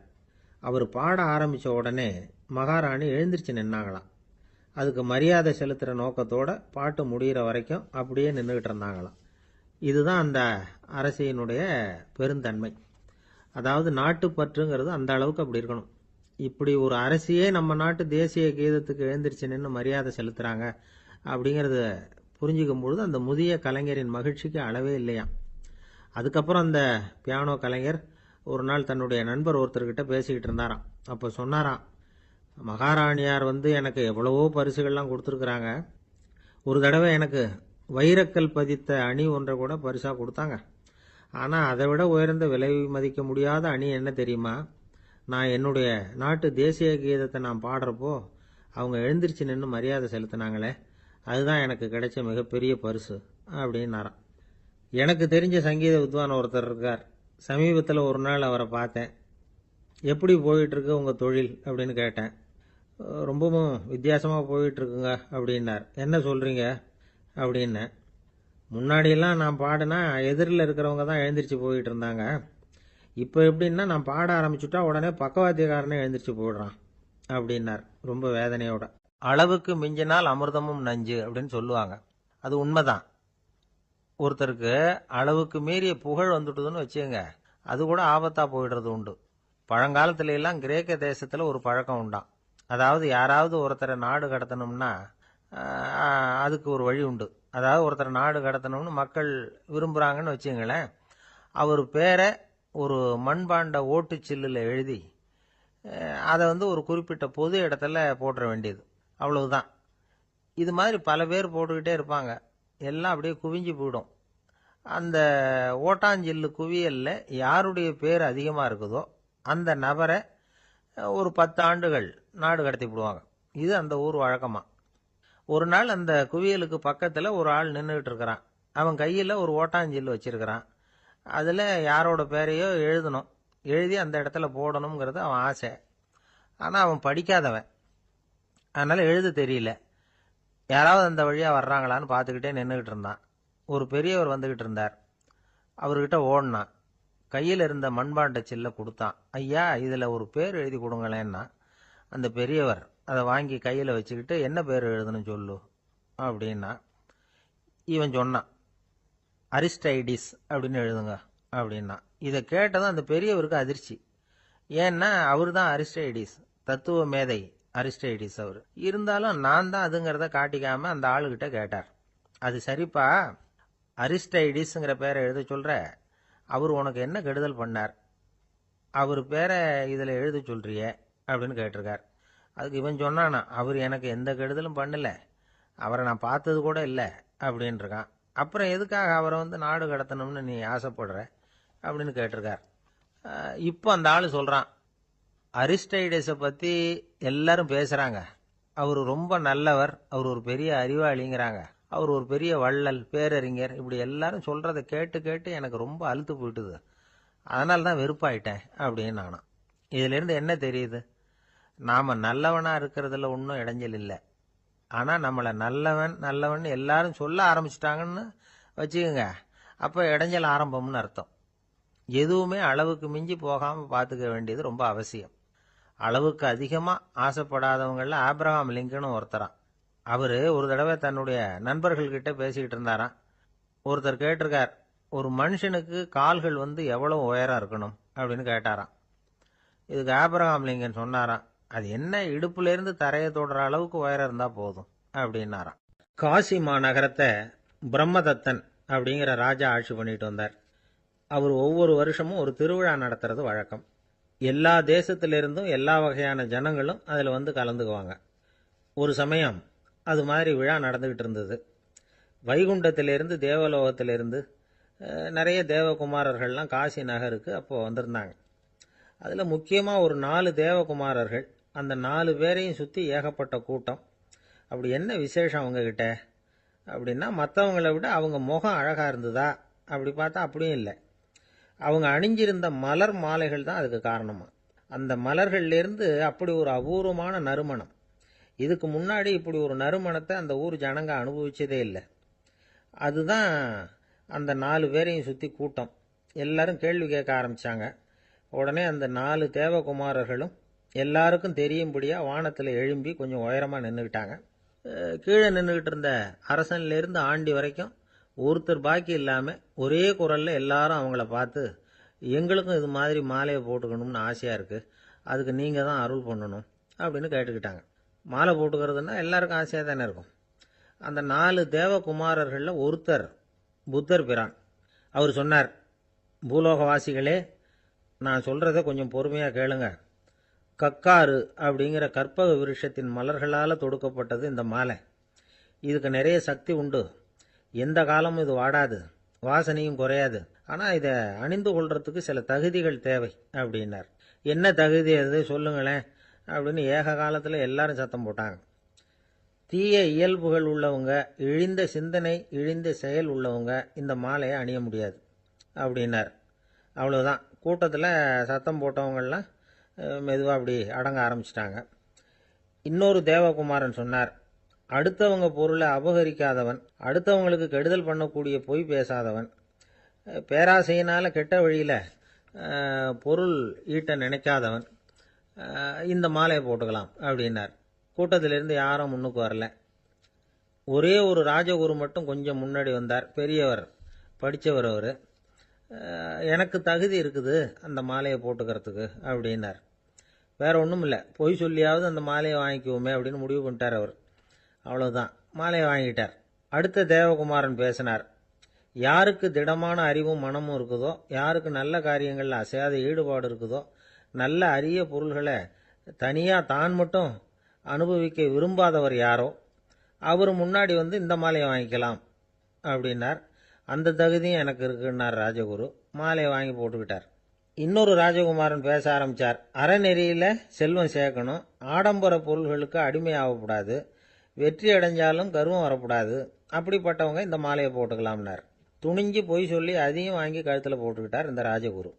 இன்னொரு ராஜகுமாரன் சொன்னார், சான்றோர்களை நிந்திக்காதவங்க, புறம் பேசாதவங்க இந்த மாலையை போட்டுக்கலாம்னார். அதையும் வாங்கி போட்டுக்கிட்டார். திருவிழா முடிஞ்சுது, எல்லாரும் திரும்பி போயிட்டாங்க. மறுநாள் ராஜகுரு 4 மாலைகளையும் போட்டுக்கிட்டு ராஜசபைக்கு வரார். வந்தவர் ரொம்ப அவஸ்தையோடு வர்றார். மாலையெல்லாம் வாடி போயிட்டுது, வாசனை எதுவும் கிடையாது. அது மட்டும் இல்லை, அவருக்கு கடுமையான தலைவலி வேற வந்துட்டுது. துடிச்சு போயிட்டார். மாலையை கழட்டவும் முடியல. ஜனங்கள்லாம் அவரை பார்த்து சிரிக்க ஆரம்பிச்சிட்டாங்க. என்னத்துக்கு ஆசைப்படணும், ஏன் இப்படி கஷ்டப்படணும் அப்படின்னு. ராஜா பார்த்தார். மறுபடியும் விழாவுக்கு ஏற்பாடு பண்ணினார். தேவகுமாரர்கள்லாம் வந்தாங்க. ராஜகுரு வந்தார். மக்கள் முன்னிலையில் அவங்க காலில் விழுந்தார், மன்னிப்பு கேட்டுக்கிட்டார். இந்த மாலையை போட்டுக்கிற தகுதி எனக்கு இல்லை. தகுதி இல்லாத ஒருத்தன் தகாத தகுதியை பொய் மூலம் பெறணும்னு ஆசைப்படுறாங்களே, அவங்களுக்கெல்லாம் என்னுடைய தண்டனை ஒரு எச்சரிக்கையாக இருக்கட்டும்னார். அதுக்கப்புறம் தேவகுமாரர்கள் அவர் கழுத்தில் இருக்கிற மாலையை கழட்டினாங்களாம். அந்த மாலைகளும் பழையபடி மனம் கொடுக்க ஆரம்பிச்சுட்டு தான். இதுலேருந்து நாம் தெரிஞ்சுக்க வேண்டியது என்னென்னா, நமக்கு தகுதி இல்லாத ஒரு கௌரவம் நம்மக்கிட்ட தானாக வந்தால் கூட அதை தவிர்த்து விடுறது தான் நல்லது. அதுதான் புத்திசாலித்தனம். ஒருத்தர் வந்தார். சார், எங்கள் இலக்கிய மன்ற விழாவுக்கு நீங்கள் தலைமை தாங்கணும்னார். உடனே இவர் சொன்னார், பேச்சாளர், சார், இலக்கியத்தை பற்றி பேசுகிற தகுதி எனக்கு இல்லையே அப்படின்னார். உடனே அவர் கூப்பிட வந்தவர் சொன்னார், அந்த தகுதி உங்களுக்கு இல்லைங்கிறது எங்களுக்கும் தெரியும் சார், அதனால தான் உங்களை தலைமை தாங்க கூப்பிடுறேன் அப்படின்னார். அது சரி, தலைமைன்னா அதுக்கு இவர் என்னதான் அர்த்தம் பண்றாருன்னு தெரியல. காஞ்சிபுரத்துல பல்லவ ராஜா ஒரு கோவில் கட்டினார், கைலாசநாதர் கோவில். அதுக்கு கும்பாபிஷேகம் பண்றதுக்கு ஒரு நாள் குறிப்பிட்டு அதுக்கு வேண்டிய ஏற்பாடுகள்லாம் பண்ணினார். முதல் காரியமா கடவுளை வேண்டிக்கிட்டார், நீங்க இந்த கும்பாபிஷேகத்துக்கு நேரில் கலந்துக்கணும்னார். கடவுள் அந்த ராஜா கனவுல வந்தார். நீ கும்பாபிஷேகம் வச்சிருக்கிற அதே நாள்ல அதே நேரத்தில் எனக்கு இன்னொரு ஊர்ல ஒரு கும்பாபிஷேகம் இருக்குது, அதுக்கு போக வேண்டியிருக்கு. அதாவது திருநின்ற ஊர்ல என்னுடைய பக்தர் ஒருத்தர், அவரும் ஒரு கோயில் கட்டி கும்பாபிஷேகம் செய்கிறார். நான் அதுக்கு போக வேண்டியிருக்கு, அதனால உன்னுடைய தேதியை நீ மாத்தி வச்சுக்கோ அப்படின்னார். கடவுள் தான் எங்கேயும் இருக்கிறவராச்சே, அவர் நினைச்சா 2 இடத்துலயும் இருந்து கோயில் கும்பாபிஷேகத்தை நடத்த முடியாதா? ஏன் அப்படி செய்யல? அது ஒரு முக்கியமான காரணத்துக்காகத்தான். திருநின்ற ஊர்ல இருந்த பூசலாருங்கிற அந்த அடியாரின் பெருமையை இந்த உலகத்துக்கு எடுத்து காட்டணுங்கிறதுக்காகத்தான் கடவுள் அந்த ராஜா கிட்ட அப்படி சொன்னார். சரி, அந்த அடியார் அப்படி என்னதான் பெருசா கோயில் கட்டி விட்டார்? ராஜா கட்டின கோயிலை விட பெருசா? அவர் கட்டினது கருங்கல்லாலேயோ மண்ணாலேயோ மரத்தாலேயோ இல்லை. அவர் கட்டின கோயில் வேற மாதிரி. அது மனசால கட்டின கோயில், மனசுக்குள்ள இருக்கிற கோவில், மனக்கோவில். அந்த அடியார் தன்னோட மனசுக்குள்ள மாசக்கணக்கா ஒவ்வொரு கல்லா சேர்த்து கட்டின கோவில். இந்த விஷயம் ராஜாவுக்கு தெரியாது. அவர் என்ன நினைச்சுட்டாரு, அது நாம கட்டின கற்கோயிலை விட ரொம்ப பெருசா இருக்கும் போல இருக்கு அப்படின்னு நினைச்சுட்டாரு. சரி, அப்பேற்பட்ட அந்த கோயிலை தரிசனம் பண்ணிவிட்டு வருவோம் அப்படின்னு நினைச்சு ராஜா திருநின்ற ஊருக்கு போறார். அங்க போய் பார்த்தா கோயிலையும் காணும், ஒன்னையும் காணும். கடைசியில பூசலார் கட்டின மனக்கோவில் தான் அதுங்கிறத அவர் புரிஞ்சுக்கிறார். உடனே அந்த அடியாரின் காலில் விழுந்து வணங்குறார். அவரோ, இது மனசால முயன்ற கோவில், இதுக்கு இத்தனை பெருமையா அப்படின்னு ஆச்சரியப்படுறார். இதுல ஆச்சரியப்படுறதுக்கு ஒண்ணும் இல்லை. ஆண்டவன் விரும்புறது அகபக்தியையே தவிர புற தோற்றங்களே அல்ல. இதை நாம புரிஞ்சுக்கிட்டோம்னா நமக்குள்ள எந்த வேறுபாடுகளும் வர்றதுக்கு வழியே இல்லை. இன்னொரு ராஜா இருந்தார். அவர் ஆண்டவனுக்கு படைக்கிறதுக்காக ஒரு தார் நல்ல செவ்வாழைப்பழமா எடுத்துக்கிட்டு போகணும்னு நினைச்சார். அதனால முத நாளே அதை வாங்கிட்டு வர சொன்னார் வேலைக்காரங்கிட்ட. வேலைக்காரன் போனான், கடைத்தெருவில் ஒரு தார் பழம் வாங்கினான். வர்ற வழியில அவன் குடிசை, அப்படியே எட்டி பார்த்துட்டு போவோமேன்னு நினைச்சான். போனான். அங்கே இவனோட குழந்தை பாவம் பசியால கத்திக்கிட்டு இருக்கு. இவன் பார்த்தான், இவ்வளவு பெரிய தாரில் ஒரு 2 பழம் எடுத்தா தெரியவா போகுது அப்படின்னு நினைச்சு ஒரு 2 பழத்தை பிச்சு அந்த குழந்தைகிட்ட கொடுத்தான். அது அதை வாங்கி வயிறார சாப்பிட்டுது, பசி அடங்குச்சு, விளையாட போயிட்டுது. இவன் அதுக்கப்புறம் வாழைப்பழத்தை எடுத்துக்கிட்டு அரண்மனைக்கு வந்தான். 2 பழம் பிச்சிருக்கிறது ராஜாவுக்கு தெரிஞ்சு போச்சு. இவன் உண்மையை சொல்லிவிட்டான். உடனே ராஜா, கடவுளுக்கு படைக்க வேண்டிய பொருளை குழந்தை எச்சில் பண்ண விட்டுருக்கியே அப்படின்னு சொல்லி அவனை கட்டி வச்சு சாட்டையால் அடிச்சார் பாவம். மறுநாள் பழத்தை கோயிலுக்கு எடுத்துட்டு போனார். கடவுள் முன்னாடி வச்சார். கடவுள் கண்ணை திறந்து பார்த்தார், பழம்லாம் அழுகி இருக்குது. என்ன இது அழுகி போன பழம் அப்படின்னார். ராஜா முழிச்சார். நல்லா தானே இருந்தது அப்படின்னு நினைச்சார். அப்போ கடவுள் அந்த ராஜா கிட்ட சொன்னாராம், இதை பார்ப்பா, இந்த தாரில் 2 பழம் தான் நல்ல பழம், அந்த 2 பழங்களையும் நேத்திக்கே நான் சாப்பிட்டுட்டேன் அப்படின்னாராம். அப்பதான் ராஜாவுக்கு புரிஞ்சுது, ஏழை குழந்தையின் பசியை தீர்க்கறதுக்காக உதவுன அந்த 2 பழம்தான் இறைவன் சாப்பிட்ட பழம்னு. இறைவன் இருக்கிற இடம் எது? இதுதான். ஒருத்தரை பார்த்து உன்னுடைய நண்பர்கள் யார் அப்படின்னு ஒரு கேள்வி கேட்டு பாருங்க. கொஞ்சம் யோசிச்சு யோசிச்சு பதில் சொல்லுவாங்க.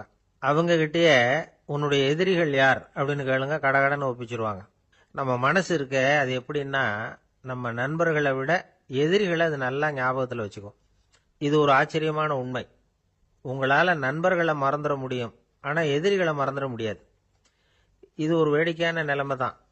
அழகான தருணங்களை நாம ஏன் மறந்துடுறோம்? இது இயற்கை. ஏன்னா நம்ம மனசு மலர்களை கவனிக்கிறது இல்லை, அதுல இருக்கிற முள்ளை தான் கவனிக்குது. தன்னை காயப்படுத்துகிற எதையும் அது உடனே கண்டுகொள்ளுது. ஒரு தெளிந்த சிந்தனை உடைய மனசு மிக அழகாக உள்ள எல்லாத்தையும் கவனிக்கும். அது நன்றியுடன் உணரக்கூடிய எல்லாத்தையும் பார்த்து குறிச்சிக்கும். இப்படிப்பட்டவங்க வாழ்க்கை இயல்பாகவே நல்லா அமையும். அது ரொம்ப அபூர்வம். மனசுல உள்ள ஒரு சிறிய அமைப்பை மாற்றுவதை பொறுத்து தான் இந்த விஷயம் அப்படிங்கிறார் ஓஷோ. ஒரு யூத கோவில் இருந்துதான். அது யூதர்களின் மடமாவும் இருந்தது. அங்க ஒரு தலைமை குரு, அவர் ரொம்ப கண்டிப்பானவர். அந்த கோவிலை ஒட்டி ஒரு தோட்டம். ஒரு நாள் காலையில் அந்த தோட்டத்தில் 2 இளம் யூதர்கள் நடந்து போய்கிட்டு இருக்கிறாங்க. காலையில் 1 மணி நேரம், மாலையில் 1 மணி நேரம் அவங்க அந்த தோட்டத்தில் நடக்கிறதுக்கு அனுமதி உண்டு. மற்ற நேரங்களில் அவங்க மத புத்தகங்களை படிக்கணும், பிற விதிமுறைகளை கடைபிடிக்கணும். அந்த 2 பேருமே தொடர்ந்து புகைப்பிடிக்கிற பழக்கம் உள்ளவங்க. ஆனால் கோவில் மடத்தில் இருக்கிறப்போ அவங்க புகைப்பிடிக்க முடியாது, அது கடுமையான குற்றம். சரி, நாம் தோட்டத்தில் இருக்கிறப்போவாவது புகைப்பிடிக்கலாமா அப்படின்னு ஒரு ஆசை அவங்க 2 பேருக்குமே. இருந்தாலும் பயம். இப்படி கேட்டால் மதகுரு என்ன சொல்லுவாரோ அல்லது என்ன செய்வாரோங்கிற பயம். இப்படியே கொஞ்ச நாள் ஆச்சு. ஒரு நாள் அந்த 2 பேரில் ஒருத்தன் ரொம்ப கலங்கி போய் அந்த கோவில்ல இருந்து வெளியில் வந்துக்கிட்டு இருந்தான். வந்தவன் நேராக தோட்டத்து பக்கம் போனான். அங்கே இன்னொருத்தன் ஆனந்தமாக புகை பிடிச்சிக்கிட்டு இருக்கிறான். அதை பார்த்து தான் இவனுக்கு அதிர்ச்சி. அட கடவுளே, என்ன இது, நீ கேட்காமலே ஆரம்பிச்சிட்டியா அப்படின்னா. இல்லை இல்லை, நான் கேட்டுவிட்டு தான் ஆரம்பிச்சிருக்கேன்னா அவன். அப்படியா, என்ன மனுஷன் இவர், நானும் தான் கேட்டேன், என்ன கண்ணாபுண்ணான்னு திட்டிவிட்டார். இது என்ன கோவிலா இல்லை நரகமா? உனக்கு புகை பிடிக்கணும்னு ஆசையாக இருந்தால் நரகத்துக்கு போகணும்னு சொல்லிவிட்டார். அது சரி, உன்னை மட்டும் எப்படி அனுமதிச்சார் அப்படின்னு கேட்டான் இவன். அவன் சிரிச்சுக்கிட்டே, நீ எப்படி கேட்ட சொல்லு அப்படின்னா. நாம் இந்த தோட்டத்துக்கு வர அனுமதிக்கப்பட்டிருக்கிறதே ஜபத்துக்காகத்தானே, அதனால் நான் ஜபம் சொல்லும் பொழுது புகை பிடிக்கலாமா அப்படின்னு கேட்டேன். அதுக்கு தான் அவர் சத்தம் போட்டு என்னை அடிக்கவே வந்துட்டார் அப்படின்னா இவன். நீ ஒரு மாதிரியாக கேட்டிருக்க, நான் வேற மாதிரியாக கேட்டிருக்கிறேன். ஜெபம் சொல்லும்போது புகை பிடிக்கலாமான்னு நீ கேட்டிருக்க. ஐயா, புகை பிடிக்கும் பொழுது ஜபிக்கலாமா அப்படின்னு நான் கேட்டேன். அதில் தப்பு ஒன்றும் இல்லை அப்படின்னு பதில் சொல்லிட்டார் அப்படின்னா. ஒரு சிறிய மாற்றம்தான் அது மிகப்பெரிய மாறுதலை ஏற்படுத்தி விட்டது. மனசு நல்ல விதமாக சிந்திக்க ஆரம்பிச்சுட்டுதுன்னா மகிழ்ச்சிக்கு பஞ்சம் இல்லை. ஒரு கஞ்சன் ஆற்றுல விழுந்துட்டான். வெள்ளத்தில் தத்தளிச்சுக்கிட்டு இருக்கிறான். கரையில் நின்ன ஒருத்தர், உன் கையை கொண்டா இப்படி பிடிச்சி இழுத்து கரையில் சேர்த்து விடுறேன்னார். எதையும் கொடுத்து பழக்கம் இல்லாத அவன் கையையும் கொடுக்க மாட்டேன்னுட்டான். இவர் பார்த்தார். உன் கையை கொடுன்னு சொல்றதுக்கு பதிலாக நான் என் கையை கொடுக்குறேன் பிடிச்சிக்கோ அப்படின்னார். அவன் கப்புன்னு பிடிச்சிக்கிட்டான், இழுத்து கரையில் போட்டார். ஒரு காலத்தில் பிரஷ்யா அப்படின்னு ஒரு தேசம் இருந்தது. இப்போ ஜெர்மனி இருக்குல்ல, இதோட பெரும்பகுதி ஒரு காலத்தில் பிரஷ்யாங்கிற பேரில் இருந்தது. அப்போ அதுக்கு அரசராக இருந்தவர் மகா ஃப்ரெடரிக், அதாவது ஃப்ரெடரிக் தி கிரேட் அப்படின்னு சொல்லுவாங்க. அந்த ராஜாவுக்கு ஒரு சந்தேகம். நாம் பல வகையான வரிகளை விதித்து வசூல் பண்ணுறோம், அப்படி பண்ணி வருமானம் குறைஞ்சிக்கிட்டே போகுதே, இதுக்கு என்ன காரணமாக இருக்கும்? இதுதான் அவருக்கு ஏற்பட்ட சந்தேகம். ஒரு சமயம் அந்த அரசர் தம்முடைய அமைச்சர்களையும் பிரபுக்களையும் தளபதிகளையும் கூப்பிட்டு ஒரு விருந்து வச்சார். விருந்து முடிஞ்சதும் அவங்கள பார்த்து இந்த சந்தேகத்தை கேட்டார். வரிகள் அதிகமாக விதித்து வருமானம் குறையறதுக்கு என்ன காரணம் அப்படின்னு கேட்டார். பல பேருக்கு இதுக்கு சரியாக பதில் சொல்ல தெரியல. அனுபவசாலியான ஒரு தளபதி எழுந்திருச்சார். அரசே, அது எப்படிங்கிறத இப்போ உங்களுக்கு காட்டுறேன்னார். உடனே ஒரு பெரிய பனிக்கட்டி ஒன்றை தன்னுடைய கையில் எடுத்தார். அதை அப்படியும் எப்படியும் திருப்பி பார்த்தார். அப்புறம் அடுத்தவர்கிட்ட கொடுத்தார். அவர் அதை அப்படியும் இப்படியும் திருப்பி பார்த்துட்டு அடுத்தபடியாக இருந்தவர்கிட்ட கொடுத்தார். இப்படியே இதை ஒவ்வொருத்தராக பார்த்துட்டு ஒவ்வொரு கையாக மாறி கடைசியில் மன்னர் கைக்கு போய் சேர்ந்தது. மன்னர் கைக்கு அந்த பனிக்கட்டி போய் சேர்ந்தப்போ அது கொஞ்சம் கொஞ்சமா உருகி ஒரு பட்டாணி கடலை சைஸுக்கு ஆயிட்டுது. மன்னர் யோசனை பண்ணார், வரி அதிகமா போட்டாலும் வந்து சேர்றது குறைவா இருக்கிறதுக்கு என்ன காரணம் அப்படிங்கிறது அவருக்கு புரிஞ்சு போச்சு. காலம்தான் மாறிட்டு இருக்கே தவிர இந்த கையூட்டு வாங்குற பழக்கம் மாறினதாக தெரியல. இன்னொரு ராஜா இருந்தார். அவர் தன்னுடைய ராஜாங்கத்துல லஞ்ச ஊழலே சுத்தமா இருக்கக்கூடாது அப்படின்னு நினைச்சார். அவர்கிட்ட பல்வேறு துறைகளுக்கும் பொறுப்பா இருந்த பல பேரும் ரொம்ப சுத்தமாகவும் நேர்மையாகவும் இருந்தாங்க. ஒரே ஒருத்தர் மட்டும் எல்லார்கிட்டையும் லஞ்சம் வாங்கிட்டே இருந்தார். அவரை வேற வேற துறைகளுக்கு மாத்தி பார்த்தாரு. அந்த ராஜா என்னென்னமோ பண்ணி பார்க்கறாரு. எந்த வேலையை கொடுத்தாலும் அதுலேயும் லஞ்சம் வாங்குறதுக்கு ஒரு வழியை உண்டு பண்ணிக்குவார் அந்த ஆள். ராஜாவுக்கு இது ஒரு பெரிய தலைவலியா போட்டுது. இவர் என்ன பண்றது, இவருக்கு என்ன வேலையை கொடுக்கறது, கொஞ்சம் கூட லஞ்சம் வாங்குறதுக்கு சான்ஸே இல்லாத ஒரு வேலையை கொடுக்கணும் அப்படின்னு திட்டம் போட்டார். ஒரு நாள் அவருக்கு அந்த உத்தரவும் போட்டுட்டார். அதாவது அவருக்கு என்ன வேலைன்னா, கடற்கரையில தான் அவருக்கு ஆபீஸ். அங்கேயே இருந்துக்க வேண்டியது. தினமும் எத்தனை கடல் அலை கரையில வந்து மோதுது அப்படிங்கிறத கணக்கு எடுத்து ராஜாவுக்கு தெரிவிக்க வேண்டியது. இதுதான் அவருக்கு வேலை. பேசாம அலையை எண்ணிட்டு உட்காந்துருக்கட்டும், அப்போவாவது அவர் லஞ்சம் வாங்குற சந்தர்ப்பம் இல்லாமல் போயிடும் அவருக்கு அப்படின்னு நினைச்சார் ராஜா. இந்த ஆளு கடற்கரைக்கு போய் டியூட்டியில ஜாயின் பண்ணிட்டார். ஒரே மாசத்துல அங்க சொந்தமா ஒரு பிரம்மாண்டமான மாளிகை கட்டி விட்டாரு. ராஜாவுக்கு இது பெரிய ஆச்சரியமா போச்சு. அலைய என்ற வேலையில அந்த ஆள் எப்படி பணம் சம்பாதிச்சார் அப்படின்னு விசாரிச்சு பார்த்தார் அக்கம் பக்கத்துல. அந்த ஆள் என்ன பண்ணிருக்கிறாருன்னா, கடற்கரையில போய் பொறுப்பு ஏத்துக்கிட்ட உடனே அங்க இருந்த மீனவர்கள் கிட்ட எல்லாம் இந்த கரையில வந்து ஒரு நாள்ல வந்து மோதுற அலைகள் எத்தனை அப்படின்னு கேட்டிருக்காரு. அது எப்படிங்க தெரியும் இருக்காங்க அவங்க. தினமும் அந்த எண்ணிக்கை தெரியணும். நம்ம ராஜாவுக்கு தினமும் அறிக்கை அனுப்பணும், டெய்லி ரிப்போர்ட். தவறுனா நீங்க இந்த கடல்ல போய் மீன் பிடிக்கிறதுக்கு ராஜாவோட அனுமதி கிடைக்காது அப்படின்னு இருக்காரு. உடனே மீனவர்களும் பயந்து போட்டாங்க. கடலுக்கு போறதுக்கு அனுமதி இல்லைன்னா பட்டினி கிடக்கிறது மாதிரி ஆயிடுமே. மெதுவா அந்த ஆளுகிட்ட போனாங்க. காதோட காதா சொன்னாங்க, ஐயா, எங்களால வந்து கடல் அலைய வந்து எண்ண முடியாது. தினமும் எங்களால முடிஞ்சதை உங்களுக்கு பணமா கொடுத்துட்றோம். நீங்க தான் ராஜா கிட்ட சிபாரிசு பண்ணி நாங்க தொடர்ந்து மீன் பிடிக்கிறதுக்கு அனுமதி வாங்கி கொடுக்கணும் அப்படின்னு வேண்டிக்கிட்டாங்க. பணம் தினமும் வந்து சேர ஆரம்பிச்சுட்டுது. பதவியில மற்ற பதவியோட இந்த பதவி எவ்வளவோ மேல் அப்படின்னு நினைச்சுட்டான் அந்த ஆள். அது மட்டும் இல்ல, தயவு பண்ணி என்னை இந்த இடத்த விட்டு மாத்தி விடாதீங்க சார் அப்படின்னு வேற கேட்க ஆரம்பிச்சுட்டானா. எனக்கு இது மட்டும்தான் சார் தெரியும், இதை தவிர வேற எதுவும் தெரியாது அப்படின்னு சொல்லிக்கிட்டே காலம் தள்ளுறவங்க ரொம்ப பேர். அவங்க எல்லாம் கஷ்டப்பட வேண்டியிருக்கும். ஒருத்தர் தன்னுடைய தொழிலில் ரொம்ப கெட்டிக்காரராக இருக்கலாம். அதுக்காக எப்பவும் அதே ஞாபகத்தில் இருந்துக்கிட்டு உலகியல் அறிவு இல்லாமல் இருந்துடக்கூடாது. அது ஆபத்து. இதுக்காக நம்ம தாத்தா பாட்டிலாம் ஒரு கதை சொல்லுவாங்களே, கேள்விப்பட்டிருக்கீங்களா? ஒரு சமயம் ஒரு 4 பேர் சேர்ந்து வெளியூருக்கு பிரயாணம் போனாங்களாம். அந்த 4 பேர் எப்படி தெரியுமா? ஒருத்தர் வந்து வேதாந்தி, இன்னொருத்தர் சங்கீத வித்வான், 3வது ஆள் வைத்தியர், 4வது ஆள் ஜோசியர். இவங்க 4 பேரும் நண்பர்கள். அதனால சேர்ந்து புறப்பட்டாங்க. வழியில் ஒரு ஊரில் தங்கினாங்க. இருட்டி போச்சு. அதனால இன்னைக்கு ராத்திரி இங்கேயே தங்கி இருந்துட்டு நாளைக்கு புறப்படலாம் அப்படின்னு தீர்மானம் பண்ணாங்க. சாப்பாட்டுக்கு என்ன பண்ணுறது? அங்கேயே கடத்தெருவுக்கு போய் சாமான்லாம் வாங்கியாந்து சமைச்சு சாப்பிட்லாம்னு முடிவு பண்ணாங்க. 4 பேர் இருக்கிறதுனால ஆளுக்கு ஒரு காரியமாக செய்யலாம் அப்படின்னு வேலையை பிரிச்சுக்கிட்டாங்க. வைத்தியர் வந்து கரிகாய் வாங்க போனார், வேதாந்தி வந்து எண்ணெய் வாங்க போனார், ஜோசியர் வந்து பலசரக்கு வாங்க போனார், சங்கீத வித்வானுக்கு சமைக்கிற வேலை. எல்லாம் சரி, ஆனால் நடந்தது என்ன தெரியுமா? கடைத்தெருவுக்கு காய்கறி வாங்க போனார்ல வைத்தியர், அங்கே போய் மார்க்கெட்டில் பார்த்தார். ஒவ்வொரு கறிகாயாக எடுத்து பார்த்தார். இது பித்தம், உடம்புக்கு ஒத்துக்காது, இது வாயு, உடம்புக்கு ஒத்துக்காது அப்படின்னு ஒவ்வொன்றா தள்ளினார். கடைசியில் ஒன்றுமே தேரல, வெறுங்கையோட திரும்பி வந்துகிட்டு இருக்கிறார். எண்ணெய் வாங்க போனார வேதாந்தி, அவர் ஒரு தொன்னையில் எண்ணெயை வாங்கினார். பேசாமல் அதை எடுத்துகிட்டு வர வேண்டியது தானே, முடியல. அவருடைய வேதாந்த மூளை சிந்திக்க ஆரம்பிச்சுட்டுது. இந்த தொன்னைக்கு எண்ணெய் ஆதாரமா அல்லது எண்ணெய்க்கு தொன்னை ஆதாரமா அப்படிங்கிற ஆராய்ச்சியில் இறங்கினார். என்னாச்சு தெரியுமா? அப்படி கவுத்து பார்த்தார். வாங்கின எண்ணெய் பூராவையும் வழியில் கொட்டிவிட்டு வெறும் தொன்னையோடு வந்து சேர்ந்தார். பலசரக்கு வாங்க போனார் ஜோசியர். அவர் ஒரு வழியில் பார்த்தாரு. வழியில் வந்தவங்களெல்லாம் அங்கங்கே ஒரு மரத்தடியில் உட்கார வச்சு அவங்களுக்கெல்லாம் ஆர்வம் சொல்ல ஆரம்பிச்சிட்டார். அப்படி ஒவ்வொருத்தராக சொல்லி முடிச்சுட்டு கடத்தருக்கு போய் சேர்ந்தார். இவர் அங்கே போய் சேர்றதுக்குள்ளே ரொம்ப நேரம் ஆயிட்டுது. கடையெல்லாம் பூட்டிவிட்டு போயிட்டாங்க. என்ன செய்யறது? அவரும் வெறுங்கையோட திரும்பி வந்து சேர்ந்தார். சரி, இவங்க கதை தான் இப்படி ஆச்சு. அங்கே சமைக்கிறதுக்காக உட்காந்துருந்தார் சங்கீத வித்வான். அவரு கதை என்னாச்சு தெரியுமா? அங்கே அவர் அடுப்பை பற்ற வச்சு ஒலையை கொதிக்க வச்சார். அதாவது ஒரு பானையில் தண்ணியை ஊற்றி அடுப்பில் வச்சார். அது கொதிக்க ஆரம்பிச்சுது.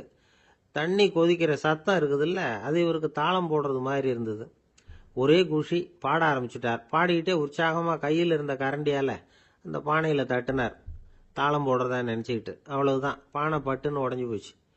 தலையில் கை வச்சுக்கிட்டு அவரும் உட்காந்துட்டார்.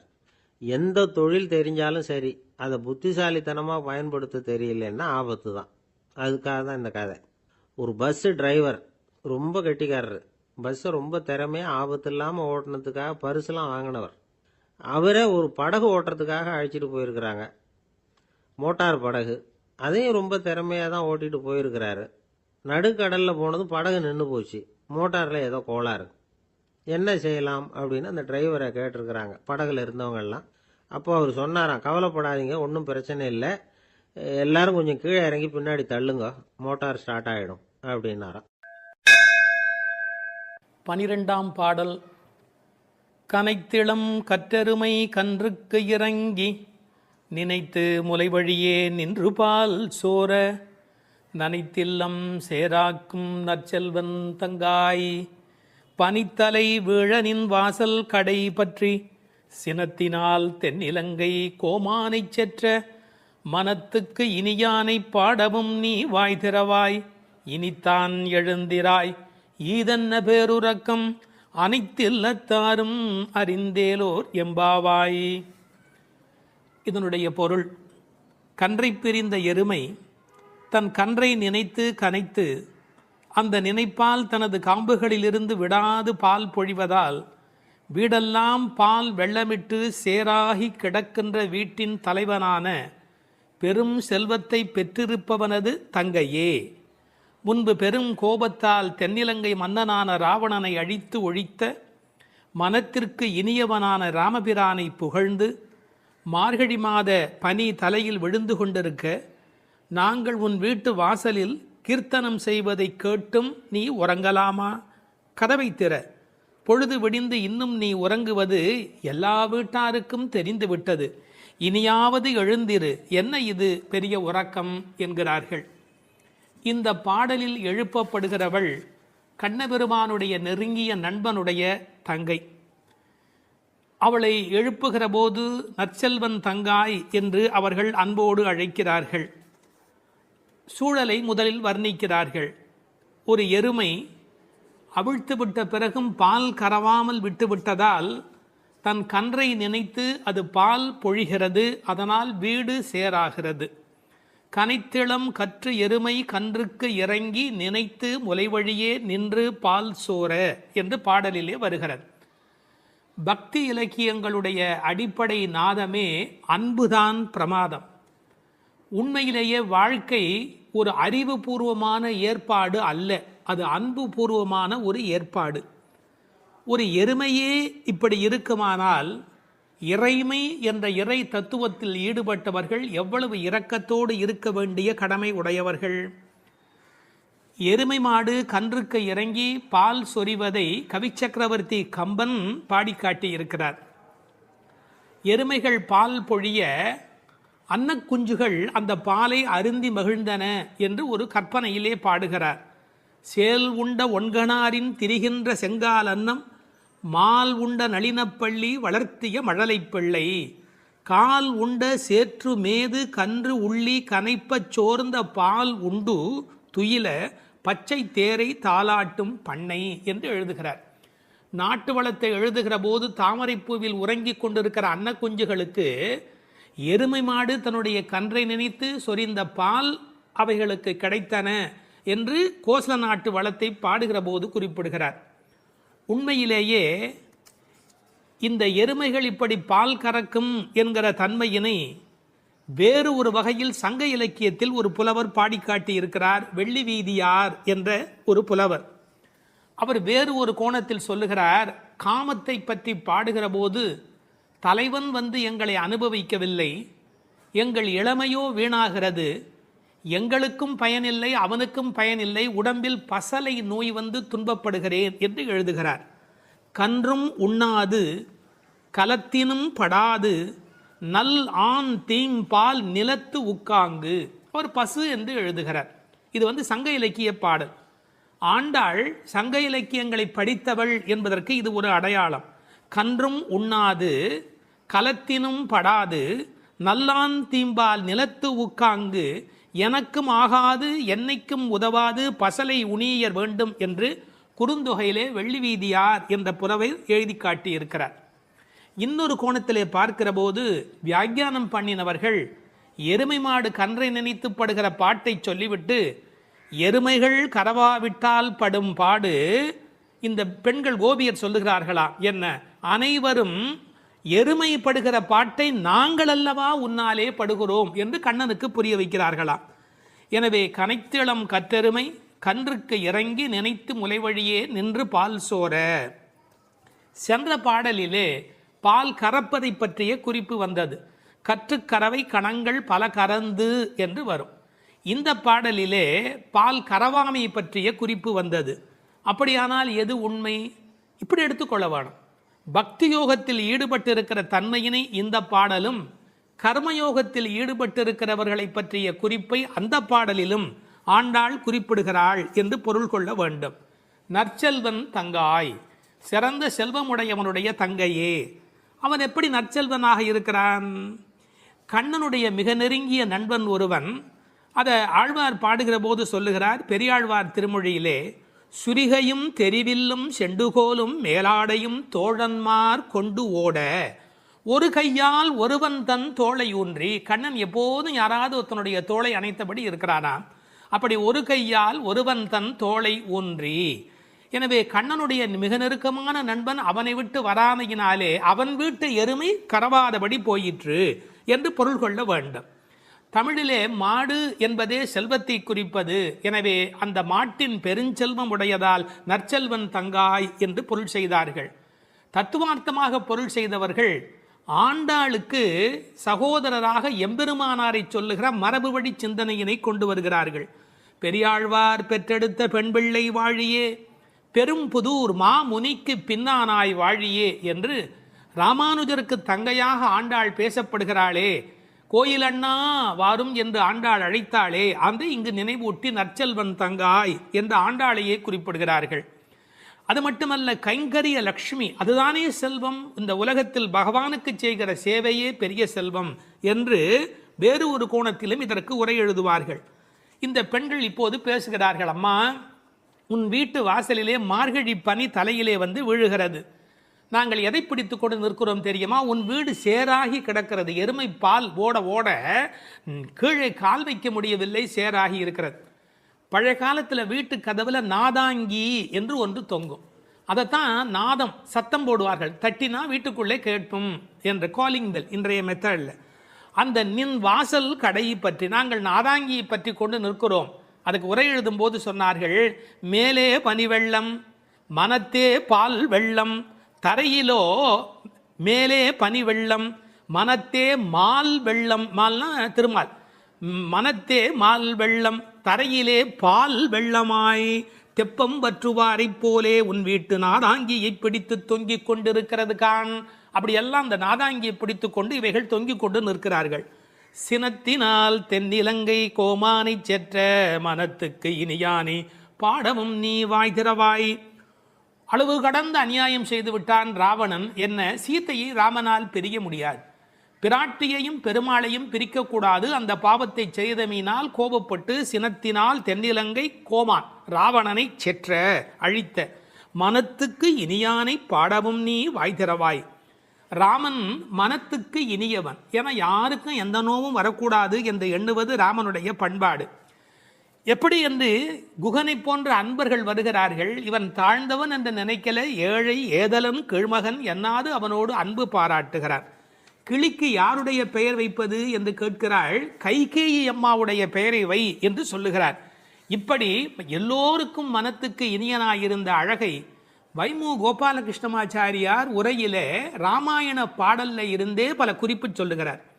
மனத்துக்கினியானே என்ற தொடர்க்கு நட்பினர் நொதுமலாளர் பகைவர் ஆகிய மூவகையர் மனத்துக்கும் இனியவன் என்று பொருள் கொள்ளலாம். குகனை விடுங்கள். அடுத்தாற் போல வாலிக்கும் ராவணனுக்கும் கூட இனியனாயிருந்தான் என்றோ. மூக்கும் காதும் வெம்முரண் முலை கண்களும் முறையால் இழந்து அரற்றிய சூர்ப்பனகையும் போக்கினீர் என் நாசி பொய்த்து என் என்றும் மேக்குயரும் நெடுமூக்கு மடந்தையர்க்கு மிகையன்றோ என்றும் பிழை செய்தீரோ என்றும் சூர்ப்பனகை ராமனை புகழ்ந்து பாடுகிறாள். மார்பில் ராமபானம் பாய்ந்து நின்ற நிலையும் வாலி ஓவியத்து எழுத ஒண்ணா உருவத்தாய் என்று சொல்லுகிறான். ஆவி போம் வேலைவாய் அறிவு தந்து அருளினாய் என்று பேசுகிறான். ராவணன் மாலியவானிடத்திலே வந்து சொல்லுகிற போது நாசம் வந்துற்ற காலை நல்லதோர் பகையை பெற்றேன் என்றார். அது மட்டுமல்ல, ராமனுடைய தோற்றத்தை பார்த்துவிட்டு சொல்லுகிறான், ராகவன் மேனி நோக்கி தீயன கொடிய வீர சேவகச் செய்வை கண்டால் நாயன தகுதும் அன்றே காமனும் நாமும் எல்லாம் என்று பகைவனை கொண்டாடுகிறான் ராவணன். எனவே ராமனிடத்தில் எல்லோரும் அன்பு பாராட்டுகிற காரணத்தினாலே அவன் மனத்துக்கு இனியவனாக இருக்கின்றான். அந்த மனத்துக்கு இனியானை நாம் பாட இனித்தான் எழுந்திராய். ராமாயணமே சொல்லிவிட்டோம், இன்னும் நீ எழவில்லையே, ஈதென்ன பேருறக்கம். இந்த உறக்கம் நியாயமா? இப்படி தூங்கி தொலைக்கிறாயே. அனைத்தில்லத்தாரும் அறிந்தார். உனக்கு வெக்கமா இல்லை? பக்கம் வீடு எதிர் வீடு எல்லாருமே நீ எழவில்லை என்பதை தெரிந்து வைத்திருக்கிறார். மனிதர்களுடைய இயல்பு தன்னை பற்றி அக்கம் பக்கம் என்ன நினைக்கும் என்கிற ஒரு கூச்ச சுபாவம் உண்டு. அதை இந்த இடத்துல எடுத்து சொல்லி அனைத்தில்லத்தாரும் அறிந்து என்று உரை எழுதினார்கள்.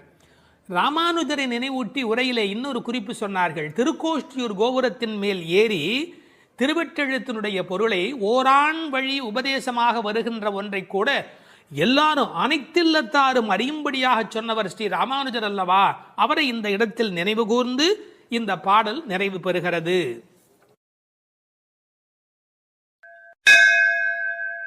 திருப்பாவை 11ஆம் பாட்டு.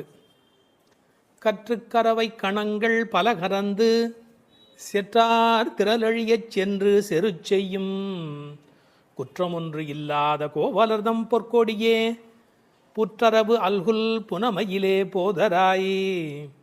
சுற்றத்து தோழிமார் எல்லாரும் வந்து நின் முற்றம் புகுந்து முகில் வண்ணன் பேர் பாட சிற்றாதே பேசாதே செல்வப் பெண்டாட்டினி எற்றுக்கு உறங்கும் பொருளேலோர் எம்பாவாய்.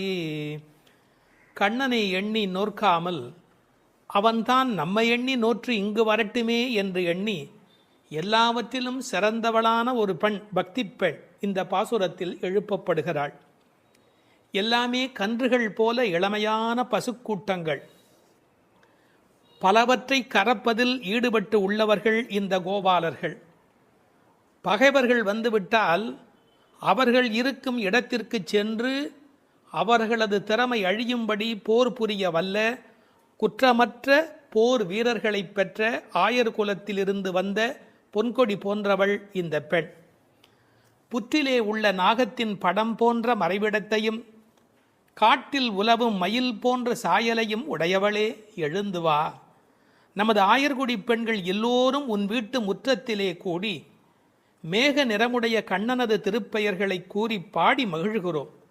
நீயோ அசைவதே இல்லை, வாய் திறந்து பேசுவதும் இல்லை. அப்படி என்ன பெரும் செல்வமடி உனக்கு? இந்த உறக்கத்தில் உனக்கு என்ன அவ்வளவு ஈடுபாடு? எழுந்து வா என வெளியில் உள்ள பெண்கள் உள்ளே உறங்கும் பெண்ணை எழுப்புவதாக அமைந்துள்ள பாடல். இவர்கள் யாரை எழுப்புகிறார்கள்? 3 அடையாளங்கள். கோவலர்தம் பொற்கொடியே, புற்றரவு அல்குல் புனமையிலே, செல்வப் பெண்டாட்டி என்று உள்ளே இருக்கிற பெண் சிறப்பிக்கப்படுகிறார். கோபாலர் என்பது தமிழிலே கோவலர் என்று எழுதுவது வழக்கம். அந்த குலத்தின் தங்க கொடி ஸ்வர்ணலதா. ஸ்வர்ணலதா என்ற வடமொழி சொல்லுக்கு பொற்கொடி என்பது தமிழிலே மொழிபெயர்ப்பு. இவள் ரொம்ப செல்வாக்கு மிக்கவள், பேரழகி. இந்த கோவலர் என்பதை அழகான வித்தியாசமான பல பொருள் சொல்வது வழக்கம். கோ பலர், அதாவது வாக்கிலே வல்லவர் என்று கூட ஒரு பொருள் சொல்வார்கள். கோ அலர், தங்களை தலைவனாக நினைத்ததே அல்ல, கண்ணனுக்கு அடிமையாக மட்டுமே தன்னை நினைத்து கொண்டிருக்கிறவர்கள். இவள் அவர்கள் வீட்டு ஒரு கொடி, கொழுங்கொடி, கொழுகொம்பு தேடுகிற ஒரு கொடி. கோல் தேடி ஓடும் கொழுந்ததே போன்று மால் தேடி ஓடும் மனத்தள் ஆவிக்கோர் பற்று கொம்பு, இதெல்லாம் ஆழ்வார் திருவாக்கு. இவள் மனம் எப்போதும் கண்ணபெருமானை நோக்கி போய்கொண்டிருக்கும். ஒரு கொழுகொம்பாகிய இறைவனை தேடி போவதாலே இவள் கொடி, ஆனால் பொற்கொடி. அடுத்த வார்த்தை அவளுடைய மறைவிடத்தை குறித்து பேசுகிறார்கள். புற்றரவு அல்குல் புனமையிலே. இது தமிழிலே ரொம்ப இயற்கை. அதில் என்ன ஒரு குறிப்பு இருக்கிறது என்றால், பாம்பு புற்றிலே ஒடுங்கி விடும். அதுபோல் இவளுக்கு ஒடுக்கமான இடை என்பதை நாம் இந்த இடத்தில் புரிந்து கொள்ள வேணும். பெண்ணுக்கு இடை எப்படி இருக்க வேணும்? பொய்யோ எனும் இடையாளொடும் இடையானொடும் போனான். கம்பனுடைய வாக்கு. சீத்தையினுடைய இடை உண்டா இல்லையா என்று எல்லோரும் சர்ச்சை செய்கிற இடை என்று எழுதினார். இந்த புற்றரவு அல்குல் என்பதை கொஞ்சம் விளக்கம் சொல்லுகிற ஆச்சாரியர்கள் அது மறைந்திருப்பதையும், குளிர்ச்சி, பாம்பு புற்றுக்குள் மறைந்திருக்கும், புற்றுக்குள்ளே எப்போதும் வெப்பம் குறைவாக இருக்கும். நான் ஒரு குறிப்பு படித்தேன், 23 டிகிரி செல்சியஸ் அந்த சூட்டில் தான் உள்ளே இருக்குமா பாம்பு குடியிருப்பதற்கு விரும்புமா.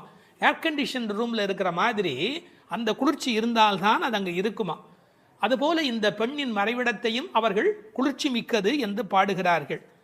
ஆனால் புற்றரவு அல்குல் என்பதை தத்துவார்த்தமாக எடுக்கிற போது ஞானபக்தி மிக்க என்று அதற்கு வேறு இறை பொருள் கொண்டு சொல்லுவது வழக்கம்.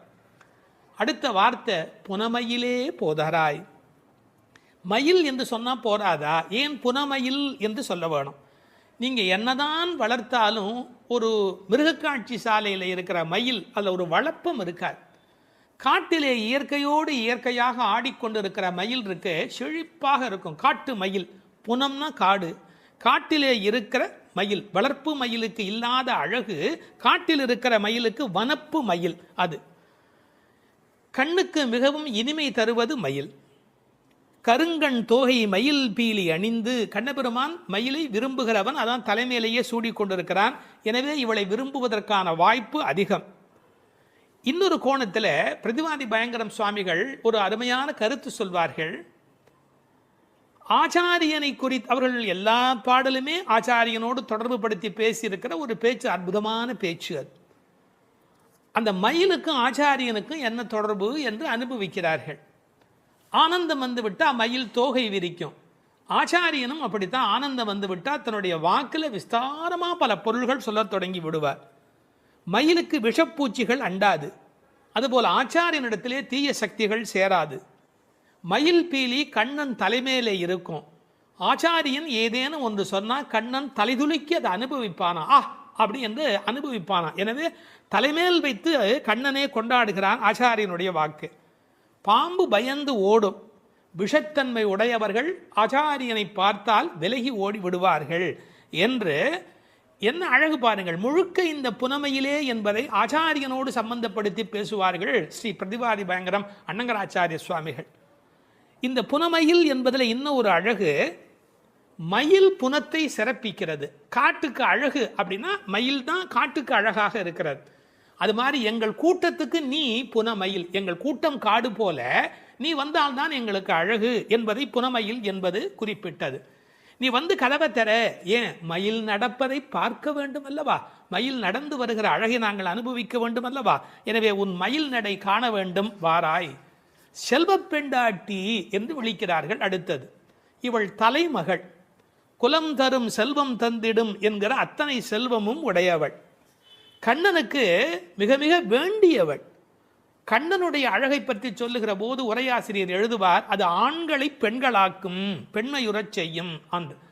அது மாதிரி இவள் அழகு எப்படி என்றால் பெண்களை ஆண்மையுறச் செய்யும் பேரழகு, செல்வ பெண்டாட்டி என்று சிறப்பித்தார்கள். இப்போ அந்த ஆயர்பாடியிலே அவர்கள் கறந்து பால் கறந்து அவர்கள் எப்படி வாழுகிறார்கள் என்ற தன்மை பேசப்படுகிறது. கற்று கறவை கணங்கள் பல கறந்து, கன்று உடைய கறவை, ஏன்னா கன்றுக்குட்டி இருந்தால் தான் அது பால் ஈனும்.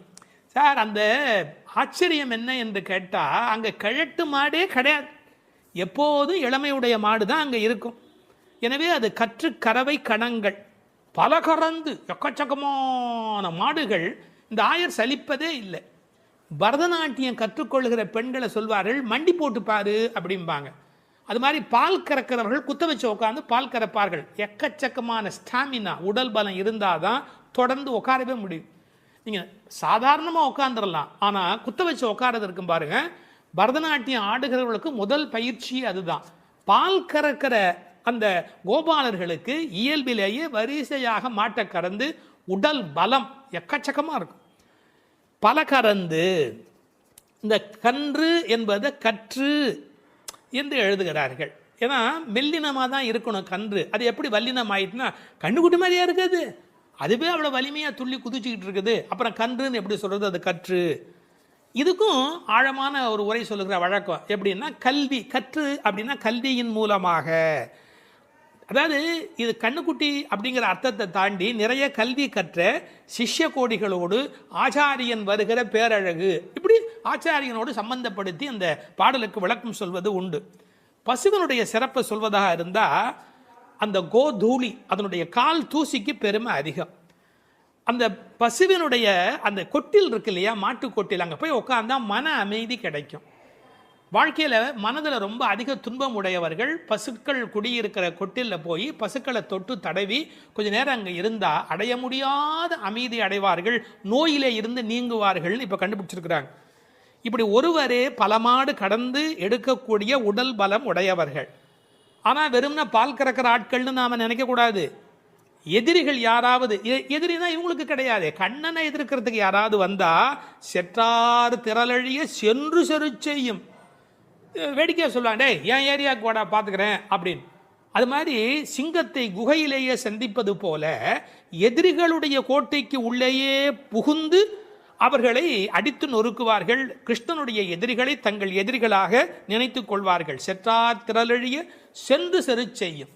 ராமனை பற்றி பாடும்போது சென்று அங்கு தென்னிலங்கை செற்றாய் திரள் போற்றினாலே, இந்த ஆயர்பாடியில் இருக்கிற கோபாலரும் சென்று சண்டையிடுகிறவர்கள். குற்றமொன்றில்லாத கோவலர். அவங்களுக்கு இடக்கை வழக்கை தெரியாது. படித்து வந்தவன் சார் விஷமம் பண்ணுவான், கல்வி உள்ளவன் தானே அதிக வம்பு பண்ணுவான். இவங்களுக்கு எந்த குற்றமுமே கிடையாது. அப்படிப்பட்ட கோவலர்தம் பொற்கொடியே. சுற்றத்து தோழிமார் எல்லாரும் வந்து அத்தனை பேரும் வந்துட்டோம். முடி உன் வீட்டு வாசல்ல நிற்கிறோம். தேகபந்துக்கள் ஆத்ம பந்துக்கள் என்று எல்லாருமா நாங்கள் உன் வீட்டு வாசல்ல வந்து நிற்கிறோம். நீ முற்றம் புகுந்து முகில்வண்ணன் பேர் பாட. உங்கள் வீட்டு கதவை திறந்து நாங்கள் தொட்டிமுற்றத்துக்குள்ளேயே வந்து நிற்கிறோம். வீடு கட்டுகிறவர்கள் பழைய காலத்தில் படி, நடை, கூடம், முற்றம், பின்னால் இருக்கிற இடம் வெளி என்று கட்டுவார்கள். நாங்கள் படியை தாண்டி நடையை தாண்டி வீட்டு முற்றத்துக்குள்ளே வந்து பாடுகிறோம். இன்னும் உன் காதில் கேட்கலையா? அணியரங்கன் திருமுற்றத்து அடியார் தங்கள் இன்பமிகு பெரும் குழுவும் கண்டு. பெருமாள் திருமொழியில் இருக்கிற வாக்கு. ரங்கநாதனுடைய முற்றத்தில் வந்து நின்று கொண்டு பாடுவார்கள். அதுபோல நாங்கள் இப்போது பாடிக்கொண்டிருக்கிறோம். முற்றம் புகுந்து முகில் வண்ணன் பேர் பாட. ஒரு அழகு சொல்லட்டுமா? உன்னை புனமயில் என்று வர்ணிக்கிறார்கள். மயில் எப்போ ஆடும்? முகில் பார்த்தா ஆடும். கண்ணன் முகில் வண்ணன், நீ புனமயில், அவனுக்கென்று ஆட பிறந்தவள். முகில் வண்ணன் பேர் பாட சிற்றாதே. சிற்றாதேன்னா அசையாம கிடக்கிறமா, நீ உடம்பு கூட அசையில. நாங்கள் இவ்வளோ பேர் பாடுறோம், ஒரு குலுங்கல் ஒன்றுமே இல்லையே. பேசாதே, பதிலும் நீ பேச மாட்டேங்கிற. செல்வ பெண்டாட்டி, ரொம்ப உனக்கு நாம் கண்ணனுக்கு வேண்டியவன் அப்படிங்கிற ஒரு ஒரு கர்வம் வந்து விட்டதா? செல்வ பெண்டாட்டி நீ எற்றுக்கு உறங்கும் பொருள் ஏலோர் எம்பாவாய். உறக்கத்தில் அர்த்தமே இல்லையேடி, அர்த்தமில்லாத தூக்கத்தில் போய் ஆழ்ந்து கிடக்கிறாயே என்று பேசுவதாக அமைந்திருக்கிறது இந்த பாடல்.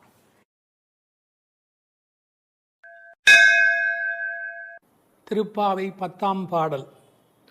நோற்று சுவர்க்கம் புகுகின்ற அம்மனாய் மாற்றமும் தாராரோ வாசல் திறவாதார். நாற்றத்துழாய் முடி நாராயணன் நம்மால் போற்றப் பறைதரும் புண்ணியனால் பண்டொரு நாள் கூற்றத்தின் வாய் வீழ்ந்த கும்பகர்ணனும் தோற்றும் உனக்கே பெரும் துயில்தான் தந்தானோ. ஆற்ற அனந்தல் உடையாய் அருங்கலமே தேற்றமாய் வந்து திறவேலோர் எம்பாவாய். இந்த பாடலை நோன்பின் பெருமையால் கண்ணனை கையில் கனிபோல் அடைந்த ஒரு பக்திமிக்க பாவை எழுப்பப்படுகிறாள் என்றும் பார்க்கலாம். அல்லது தூக்கத்தையே நோன்பாக கருதி சோம்பி கிடக்கிற ஒருவளை கேலி பேசுவதாகவும் பொருள் கொள்ளலாம். இப்போது பாடலின் பொருளை முதலில் பார்ப்போம். நோன்பின் பலன் கைவரப் பெற்று அதன் விளைவாக சொர்க்கத்தையே அடைகின்ற பெண்ணே. அந்த சொர்க்கத்தினுள்ளே புகும் பெண் என்றாலும் உறக்கத்தை நோன்பாக கொண்டவளே என்று இன்னொரு பொருள். நீ வாயில் கதவைத்தான் திறக்கவில்லை, வாயை திறந்து பதில் கூடவா சொல்லக்கூடாது? மனம் நிறைந்த திருத்துழாய் துளசி மாலையை திருமுடியில் அணிந்திருக்கிற நாராயணன், நமது போற்றுதலை ஏற்று பலனை வழங்குகின்ற புண்ணியன், முன்னொரு காலத்தில் எவனுக்கு இரையாகிப் போன கும்பகர்ணன் உன்னுடன் தூக்கப் போட்டிக்கு வந்து தோற்று பெரிய தூக்கத்தை தன் தோல்வியின் அடையாளமாக உனக்கு வழங்கிவிட்டானா என்ன? மிகுந்த சோர்வும் சோம்பலும் ஏன் உனக்கு? இந்த குழுவுக்கே ஒப்பற்ற அணிகலன் போல விளங்குகிறளா அல்லவா நீ? படுக்கையை விட்டு தெளிவுடன் எழுந்து வந்து கதவை திற என்று வெளியில் நின்ற தோழியர் உள்ளே படுத்திருப்பவளை அழைக்கிறார்கள். இதுவே பாடலின் திரண்ட பொருள். இங்கே கேலியும் கிண்டலும் கூட ஒரு வகையான விளையாட்டாக எடுத்துக்கொள்ள ஒரு பகுதி இடம் கொடுக்கிறது. ஒரு பெண் சொல்லி இருக்கிறாள், நான் கடுமையான தவம் பண்ணி சொர்க்கம் போகப் போகிறேன் என்று இவர்கள் பேசிக்கொண்டிருக்கிற போது தோழிகளுக்கு மத்தியில் சொல்லி இருக்கிறாள். அவளை இப்போது எழுப்ப வந்திருக்கிறார்கள். ஆஹா அடியம்மா, நீ சொர்க்கம் போகிற லட்சணம் என்ன என்று எங்களுக்கு தெரியாதா? நோற்று சொர்க்கம் போகுகின்ற அம்மனாய், நீ தவம் பண்ணி சொர்க்கம் போவேன் என்று சொன்னாயே, இப்போது படுத்து கிடக்கிறாயே. இப்படி எடுத்துக்கொண்டால் அது ஒரு கேலியான கிண்டலான அவளை பற்றி பேசுகிற ஒரு விளையாட்டு பேச்சாக பொருளாகிறது. உண்மையிலேயே எடுத்துக்கொண்டால் அவள் உண்மையான கடினமான முயற்சி உடையவள், எல்லா நோன்புகளையும் சரியாக மேற்கொள்ளுகிறவள், நாளை வைகுந்தம் சேர வேண்டும் என்ற எண்ணத்தில் தன் வாழ்நெறியை அமைத்து கொண்டவள். எனவே நோற்று சொர்க்கம் போகுகின்ற அம்மனாய் பெருமைக்கு உரியவளே, நீ தவம் பண்ணி மேலே போவேன் என்று சொன்னாயே, இப்போது தூங்கிக் கொண்டிருக்கிறாயே என்று ரெண்டு வகையிலேயும் பாவத்தை மாற்றி பொருள் சொல்லக்கூடிய பாடல் வரி இது. சொர்க்கம் எது, நரகம் எது? ராமாயணத்திலே சீதா பிராட்டியார் சொல்கிறார், உன்னோடு இருப்பதுதான் எனக்கு சொர்க்கம். ராமனிடத்திலே சொல்கிறார், உன்னை பிரிந்தால் அது நரகமாக ஆகிவிடுகிறது. ஆகவே பெருமானோடு இருக்கிற நேரம்தான் சொர்க்கம். இவள் ஒருவேளை தன் தவத்தின் பலனால் பெருமாளோடு இருக்கிறவளோ, இறைவனுடைய நினைப்பே சொர்க்கமாகிறது, மறப்பே நரகமாகிறது. இது இன்னொரு சிந்தனை. இவளுடைய இயல்பு பக்குவம் காரணமாக உயர்ந்து போய் சாது கோஷ்டியில் சேர்ந்து விட்ட காரணத்தால் சாமானியரோடு நமக்கென்ன பேச்சு என்ற எண்ணத்தில் வாயாடாமல் இருக்கிறாளோ என்பதை அடுத்த வரி நமக்கு புலப்படுத்தும். தனக்கு உரிய நல்ல கோஷ்டியிலே இருப்பது, சிறந்தவர்களோடு அந்த வர்க்கத்தில் இருப்பதுதான் சொர்க்கமாக மாறுகிறது. நீ அப்படி தகுந்த சாது கோஷ்டியிலே போய் சேர்ந்து விட்டதால் எங்களோடெல்லாம் பேசக்கூடாது என்பதற்காக மாற்றமும் தாராரோ, நீ பதில் தராமல் இருக்கிறாயா என்று ஒரு கேள்வி எழுகிறது. அம்மாடி, உன்னால் வீட்டு வாசல் திறக்க முடியவில்லை, வீட்டு வாசலே திறக்க முடியவில்லையே, உனக்காக வைகுந்த வாசல் திறக்கப் போகிறதா என்று இன்னொரு கிண்டல் பொருளும் அதற்குள்ளே இருக்கிறது. மாற்றம் தாராரோ வாசல் திறவாதார். ஒருவேளை உண்ணாவிரதம் மாதிரி மௌன விரதம் இருக்கிறாயா? அட, வாயில் திறப்பது கடினம், வாயை திறப்பது கூடவா கடினம்? வாசல் செம்மினால் வாயும் செம்ம வேண்டுமோ என்று வியாக்கியானத்திலே இந்த இடத்தை குறிப்பிடுவார்கள். நீ எழுந்து பேச வேண்டாம், கதவை திறக்கக்கூடாதா? கதவை திறக்க வேண்டாம், வாயாலாவது பதில் சொல்லக்கூடாதா?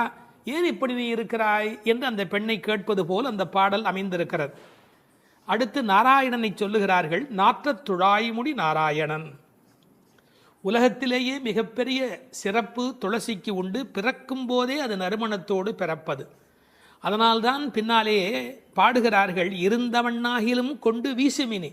துளசி கிடைக்கவில்லை என்றாலும் பரவாயில்லை, துளசி இருந்த மண்ணை எடுத்தாவது எங்கள் மீது வீசுங்கள் என்பார்கள். ஒரு பெருமாள் கோயிலுக்குள் போகிற போது நமக்கு கிடைக்கிற மிகப்பெரிய இன்பமே அந்த திருத்துழாய் நறுமணம். பச்சை கற்பூரம் அது இன்னொரு பக்கம், திருத்துழாய் நறுமணம்தான் கோயிலின் சிறப்பழகு. கண்ணன் திருத்துழாய் அணிந்து அங்கு வந்து சென்றால் 100 குழிக்கு தாங்கும் என்று உரை எழுதுவார்கள். அதாவது அவன் வந்து போன வாசம் அந்த இடம் முழுவதும் நிறைந்திருக்குமா. இப்போது திருத்துழாய் வாசம் வருவதாலே இந்த பெண்களுக்கு உள்ளூர ஒரு கவலை, ஒருவேளை கண்ணன் இங்கே உள்ளே வந்துவிட்டு போயிருக்கிறானோ என்கிற ஒரு சின்ன கவலையும் வெளிப்பட பேசுகிறார்கள். நாற்றத் துழாய்முடி நாராயணன்.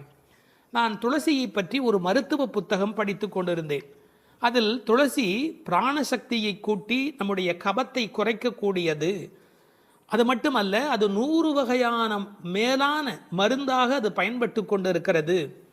துளசி, கருந்துளசி, செந்துளசி, நாதுளசி என்று 4 வகையாக அது கிடைக்கிறது. பிராணசக்தியை கூட்டுகிறது என்பதற்காக அப்படியே எடுத்துக்கொள்ளுகிற போது அது முற்றிலுமாக ஒருவருடைய உடலை மாற்றி அமைக்கக்கூடியது. துறவரத்துக்கு போகிறவர்களுக்கு கூட துணை நிற்கக்கூடியது என்று ஒரு குறிப்பு எழுதி வைத்திருக்கிறார்கள். துளசியோடு ஒரு 5 மிளகு வைத்து 3 நாள் சாப்பிட்டால் 3 மாத காலம் ஒரு பெண் அப்படி சாப்பிட்டால் குழந்தை பேர் இல்லாத பெண்களுக்கு வாய்க்கும் என்று எழுதுகிறார்கள். 9 மிளகு வைத்து அரைத்து 7 நாட்கள் வெறும் வயிற்றில் சாப்பிட்டால் எந்த விஷமும் உரியும் என்று எழுதுகிறார்கள்.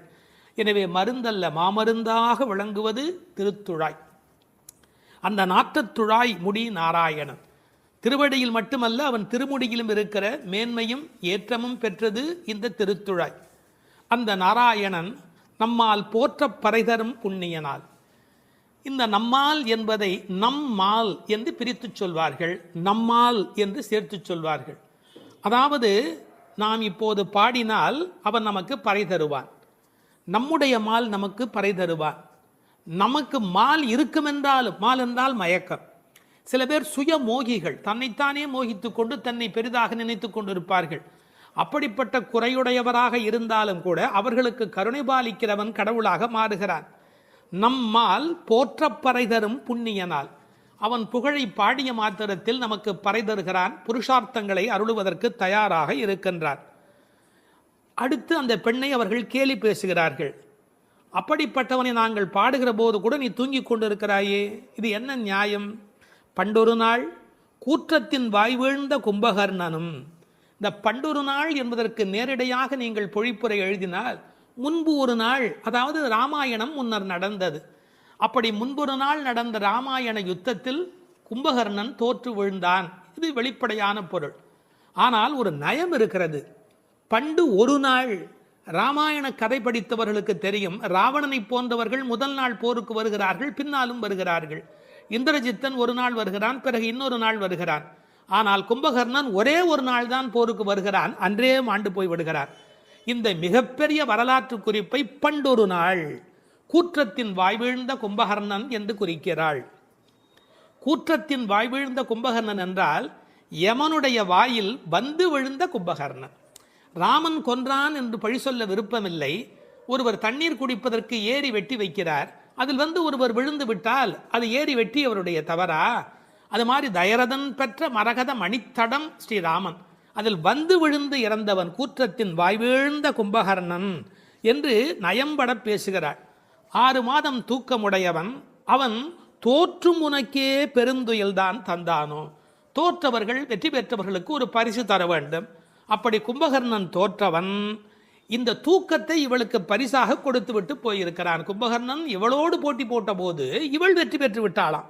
அந்த கேலி பேசுகிறார்கள், தோற்றும் உனக்கே பெரும் தொழில்தான் தந்தானோ.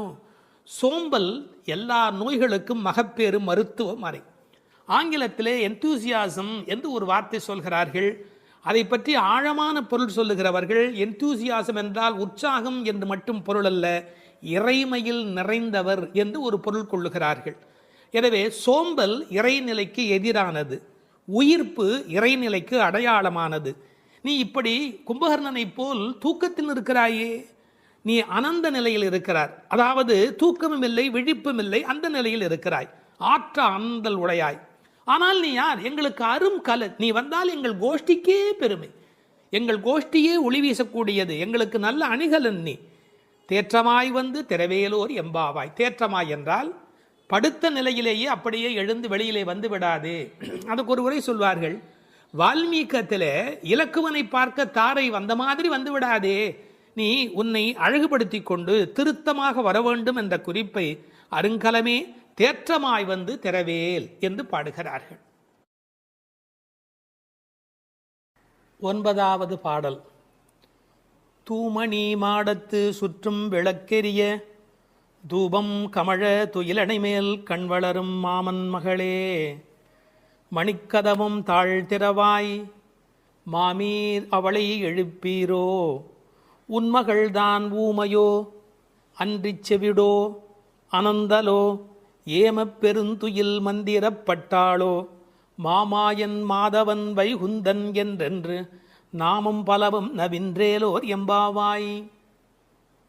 அப்பழுக்கற்ற தூய்மையான பரிசுத்தமான மாட மாளிகைகளைச் சுற்றிலும் 4 பக்கங்களிலும் விளக்குகள் ஒளிவிட்டு பிரகாசித்து எரிந்து கொண்டிருக்கவும், அம்மாளிகையைச் சுற்றிலும் அகில் சந்தனம் போன்ற வாசனைப் பொருள்களின் நறுமணம் எங்கும் கமழவும், நல்ல பஞ்சடைத்த மெத்தையில் கண்ணுறக்கம் கொள்ளும் எங்கள் மாமன் மகளே, மாணிக்கங்கள் பதிக்கப் பெற்ற உன் வீட்டு கதவின் தாழ்பாளை திறக்க மாட்டாயா?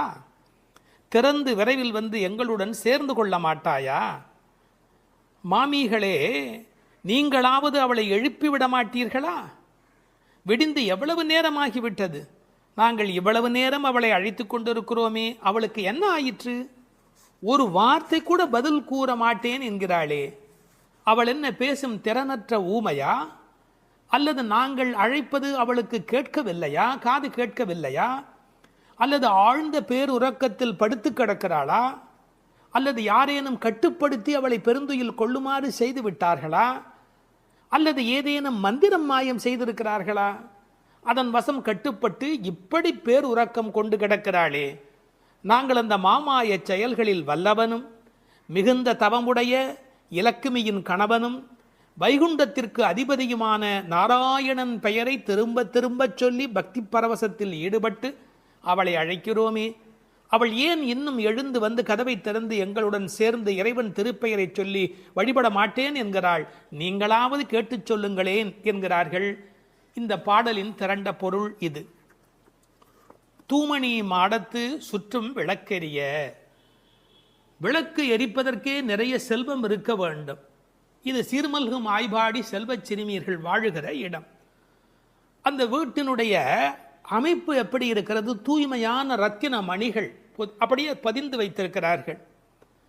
ஒரு குறிப்பு எழுதுகிறார்கள், அரசர்கள் அந்தப்புறத்திற்கு சிறந்த மணியை கொண்டு அற்புதமான கட்டடத்தை அமைப்பார்களாம். அங்கு வேண்டாம் என்று ஒதுக்கப்பட்ட கற்களை கொண்டுதான் அரண்மனையையே கட்டுவார்களாம். இது துவளில் மண்டபம், அது தூமணி மாடம் என்று அதற்கு ஒரு விளக்கம் சொல்கிறார்கள். ஆக இழைத்து இழைத்து தூய்மையான மணியினை கொண்டு வந்து கட்டியிருக்கிறார்கள். அது ரத்தின மணி. இந்த பெண் எழுந்திருந்திருக்க வேண்டும், எழுந்திருக்கவில்லை. ஒரு வித்தியாசம் இருக்கிறது. ஒரு குடும்பம் விழிப்பதற்கு முன்பு விழிக்க வேண்டியவள் அந்த வீட்டில் இருக்கிற பெண்.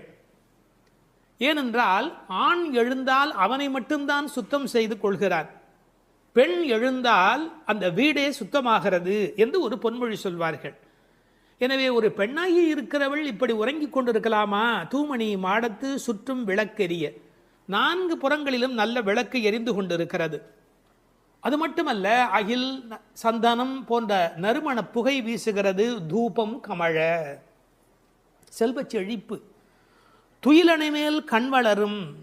அது தூங்குவதற்காகவே அமைக்கப்பட்டிருக்கிற ஒரு பெரிய மெத்தை. அதாவது அந்த மெத்தையை பார்த்தாலேயே வா வா வா வந்து படு என்று அழைப்பதை போல 5 விதமான சிறப்புகள் அமைந்திருக்கக்கூடிய பஞ்சனை அது. அதில் அழகு இருக்கிறது, மென்மை இருக்கிறது, குளிர்ச்சி இருக்கிறது, சுகம் இருக்கிறது. அப்படிப்பட்ட அருமையான அந்த பஞ்சனையின் மீது அவள் படுத்திருக்கிறாள். தமிழிலே தூங்குகிறார்கள் என்று சொல்ல மாட்டார்கள், கண்வளராய் என்று சொல்வார்கள், மங்களம் கருதி. ஏன்னால் தூங்கிவிட்டார் என்றால் அமங்கலமாகிவிடுமே என்பதற்காக கண்வளராய் என்று சொல்லை பயன்படுத்துவது வழக்கம். சின்ன வயதிலிருந்து குழந்தை கண் வளருது என்று ஒரு வார்த்தை சொல்வார்கள். அதில் ஒரு விஞ்ஞான குறிப்பே இருக்கிறது. உண்மையிலேயே கர்ப்பத்தில் குழந்தை தூங்குவதால் தான் வளருகிறது. அது ஒரு 10 மாத காலம் தாயின் கர்ப்பத்தில் கண் திறக்காது. கண் திறந்து விட்டால் ஊமை, அது விதவிதமான குறைபாடு உடைய ஊனமான குழந்தையா வந்து பிறக்கும் என்று விஞ்ஞான குறிப்பு இருக்கிறது. அந்த குழந்தை கண்களை மூடிக்கொண்டு தூங்கிக் கொண்டே இருக்கும்.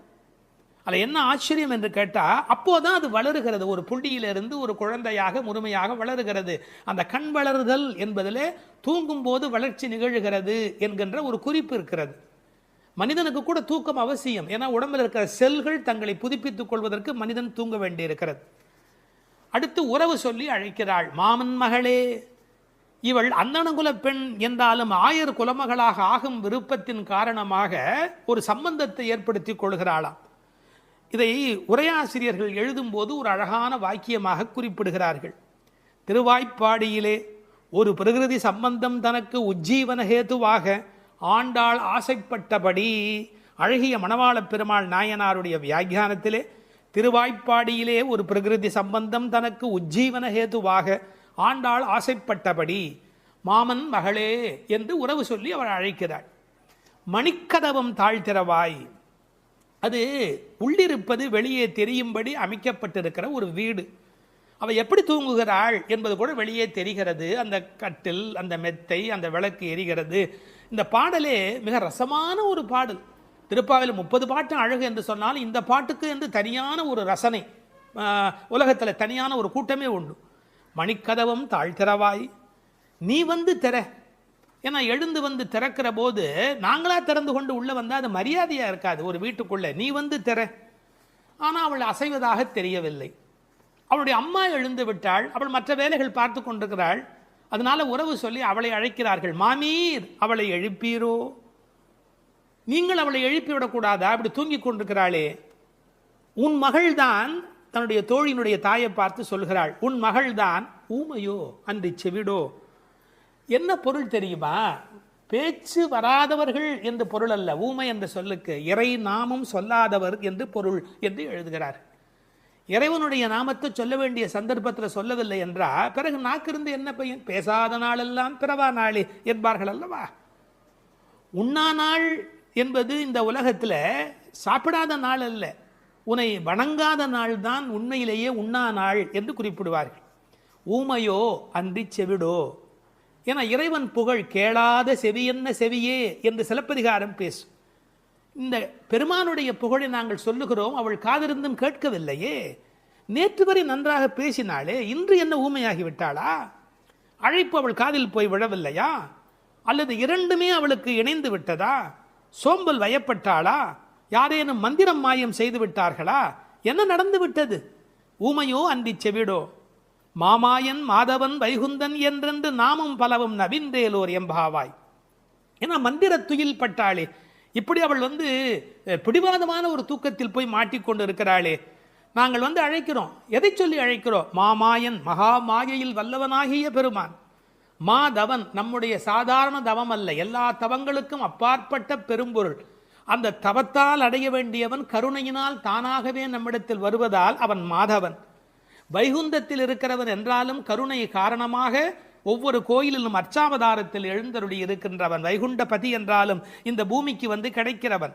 வைகுந்தன் என்றென்று நாமும் பலவும் நவின்று. உண்மையிலேயே திருப்பாவையினுடைய நோக்கமே இறைவனுடைய நாமத்தை பல வகையில் சொல்வது.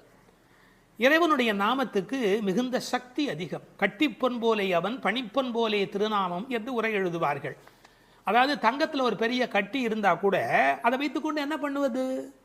ஆனால் பணிக்கப்பட்ட பொன், வளைக்கப்பட்ட பொன்னாக இருந்தால் அது பல சமயத்தில் ஆபத்துக்கு உதவும். ஒரு மோதிரமாக இருந்தால் அடகு கடையில் வைத்து கூட ஒரு ஆபத்திலேருந்து வெளியில் வரலாம். இறைவன் வைகுந்தத்திலே இருக்கிறான் என்று சொன்னால் கட்டிப்பொன் போலே, ஆனால் பணிப்பொன் போலே அவனுடைய திருநாமம், நாமம் பலவும். இன்னும் கூட நிறைய விளக்கங்கள் சொல்வார்கள். இறைவனுடைய நாமம் இறைவனை விட செல்வாக்கு உடையது என்று. ஒரு வங்கிக்கு போகிறோம், செக்கில் கையெழுத்து போட்டு கொடுத்தா நம்ம கையெழுத்துக்கு தான் அதிக பலம் இருக்குமே ஒழிய நாமே போய் நின்று கொண்டு பணம் கொடுன்னு கேட்டால் கூட கொடுக்கறதுக்கு யோசிப்பா. எப்படி கொடுப்பார்கள்? கையெழுத்துக்கு அவ்வளோ பெரிய சக்தி இருக்கிறது. அதுபோல் நாமும் இறைவனை காட்டிலும் வலிமை உடையது என்று ஒரு குறிப்பு சொல்வார்கள். ஒரு சின்ன வரலாறு. காஞ்சி மகா சுவாமிகள் உடல்நலக் குறைவு மாதிரி ஜுரத்தில் இருக்கிறார்கள். மருத்துவர் வர சொன்னார்கள். அவர் உடனே மருந்தெல்லாம் கொடுக்க வேண்டி இருக்குமோ என்ற எண்ணத்தில் அவர் வந்தார். உன்னை யார் இப்படிலாம் வர சொன்னா? நீ உட்கார், நான் இப்போ என்னுடைய டெம்பரேச்சர் எடுத்துக்கோ, விஷ்ணு சஹஸ்ரநாமம் சொல்ல போகிறேன், சொல்லி முடிச்சதுக்கப்புறம் டெம்பரேச்சர் எப்படி இருக்கு பார் அப்படின்னு சொல்லிட்டு விஷ்ணு சஹஸ்ரநாமம் சொல்லுவதற்கு முன்பு ஜுரம் இருந்தது. சொல்லி முடித்த பிறகு ஜுரம் இல்லவே இல்லை. உன்னை எதுக்கு தெரியுமா கூப்பிட்டேன்? மருந்து கொடுத்து தான் இதை காப்பாற்றணுங்கிறது இல்லை, விஷ்ணு சஹஸ்ரநாமம் சொன்னாலேயே ஜுரம் போயிடும்னு தெரிஞ்சுக்கோ என்று ஒரு செய்தி சொன்னதாக ஒரு வரலாறு உண்டு. அவனுடைய நாமம் எல்லா நோய்களையும் போக்கக்கூடியது. அந்த நாமம் பலவும் நவின்றேலோர் எம்பாவாய். அந்த நாமங்களை நாம் வாய் திறந்து பாடுவோம் என்பதாக இந்த பாட்டு நிறைவு பெறுகிறது. 13வது பாடல். புள்ளின் வாய் கீண்டானே பொல்லா அரக்கனை கிள்ளிக் களைந்தானே, கீர்த்திமை பாடிப்போய் பிள்ளைகள் எல்லோரும் பாவை களம் புக்கார், வெள்ளி எழுந்து வியாழம் உறங்கிற்று புள்ளும் சிலம்பினகான், போதறிக் கண்ணினாய் குள்ளக் குளிரக் குடைந்து நீராடாதே பள்ளி கிடத்தியோ, பாவாய் நீ நன்னாளால் கள்ளம் தவிர்ந்து கலந்தேலோர் எம்பாவாய். கண்ணழகு படைத்த பெண் ஒருத்தியை இப்பாசுரத்தால் எழுப்புகிறார்கள். மலரில் உள்ள வண்டுகள் போன்று அழகிய கண்களை உடையவளே, கொக்கு வேடத்தில் வந்து வாயை பிளந்து கண்ணனை விழுங்க எண்ணிய பகாசுரனை அவன் வாயை கிழித்து அழித்த கண்ணபெருமான், கொடியவனான ராவணரது தலைகளை அறுத்து அழித்த ராமபிரான், அவர்களது வீர வரலாறுகளை பாடிக்கொண்டு இளம்பெண்கள் எல்லோரும் பாவை நோன்புக்குரிய இடத்திற்கு எப்போதோ சென்று விட்டனர். வானத்திலேயோ குரு என்கிற கோள் மறைந்து சுக்கிரன் உதயமாகிவிட்டான். பட்சிகள் வீதியெல்லாம் பறந்து சப்திக்கின்றன. இந்த மார்கழி விடியல் விடியும் முன்பே உடல் நன்கு குளிரும்படி மடுவில் குடைந்து குடைந்து நீராட வேண்டாமா? இன்னும் படுக்கையில் சுருண்டு கிடக்கலாமா? நல்ல நாளும் அதுவுமாக இப்படி இருக்கிறாயே, அப்படி உனக்கு என்ன தனிய அனுபவம்? உன் மனதில் உள்ள கள்ளத்தனத்தை விடுத்து எங்களோடு சேர்ந்து வா என்று அழைக்கிறார்கள். இதை ரசமாக அனுபவிக்கிறவர்கள் முதல் பாடலிலே மனத்துக்கினியான் என்று ராமனை பேசிவிட்டதால் இந்த ஆயர்பாடிக்குள்ளே ஒரு பெரிய விவாத கோலாகலம் ஏற்பட்டு விட்டதாம். அதாவது சர்ச்சை. அது யாரடா அது? கண்ணனுடைய ஊரிலே வந்து ராமனுடைய கதையை பேசிக் கொண்டிருக்கிறார்களே என்று சில பேர், சில ஆயர்கள் கோபப்படவும், ஏன் அப்படி பேசக்கூடாதா என்று சில பேர் மறுபடியும் எதிர்ப்பக்கம் விவாதிக்கவும், ஒரு பட்டிமண்டபத்தை போலவே ஒரு விவாதம் அங்கு தொடங்கிவிட்டது என்று அனுபவிப்பார்கள். ஏனென்றால் இந்த பாடலில் எப்படி வருகிறது? புள்ளின் வாய் கீண்டானி என்று கண்ணபெருமான் பகாசுரனை அழித்த கதையை சொல்லி, பிறகு பொல்லா அரக்கனை கிள்ளி களைந்தானே என்று ராமாவதார கதையையும் சேர்த்து பேசுகிறார்கள். அதை எப்படி சொல்லுகிறார்கள்? கண்ணனுடைய ஸ்தலத்தில் ராமனுடைய கதையா என்று ஒருவர் கேட்க, ஏன் முன்பு ராமனை பாடிய காலத்திலே நாம் கண்ணனை சேர்த்து பாடியது இல்லையா? அந்த காரணமாக வருக வருக வருக இங்கே வாமன நம்பி வருக, கரிய குடல் செவ்வவாய் முகத்து என் காகுத்த நம்பி வருக என்று ஆண்டாளே பாடியிருக்கிறாளே. எனவே ஆண்டாள் சிற்றில் சிதைத்தல் பாடுகிற காலத்தில் சீதவாய் அமுதம் உண்டாய் எங்கள் சிற்றில் சிதையேல் என்று பாடியிருக்கிறாளே. அந்த அனுபவத்தை எல்லாம் இங்கே குறிப்பிடுகிறார்கள். வருக வருக என்று ஆழ்வார் அனுபவித்ததையும் சிற்றில் சிதைக்காதே என்று ஆண்டாள் அனுபவித்ததையும் இந்த இடத்தில் மேற்கோளாக காட்டி, இந்த அயோத்தியிலே ராமபெருமானுடைய புகழை பேசுவது போல ஆயர்பாடியில் கண்ணன் புகழ்தான் பேச வேண்டும் என்ற கட்டாயமில்லை, இடம் மாறி பேசினாலும் ஒன்றும் தவறு இல்லை என்று ஒப்பந்தமாயிற்று என்று இதை வேறு ஒரு கோணத்திலே பேசுவார்கள். தீவிர பற்று உடையவர்கள் எப்போதும் இது போன்ற பிரச்சனைகளில் ஈடுபடுவது என்பது தவிர்க்க முடியாதது. புள்ளின் வாய் கீண்டானே பொல்லா அரக்கனை கிள்ளி களைந்தானே, பறவை வடிவத்திலே வந்தவனை அவன் அழித்தவன்.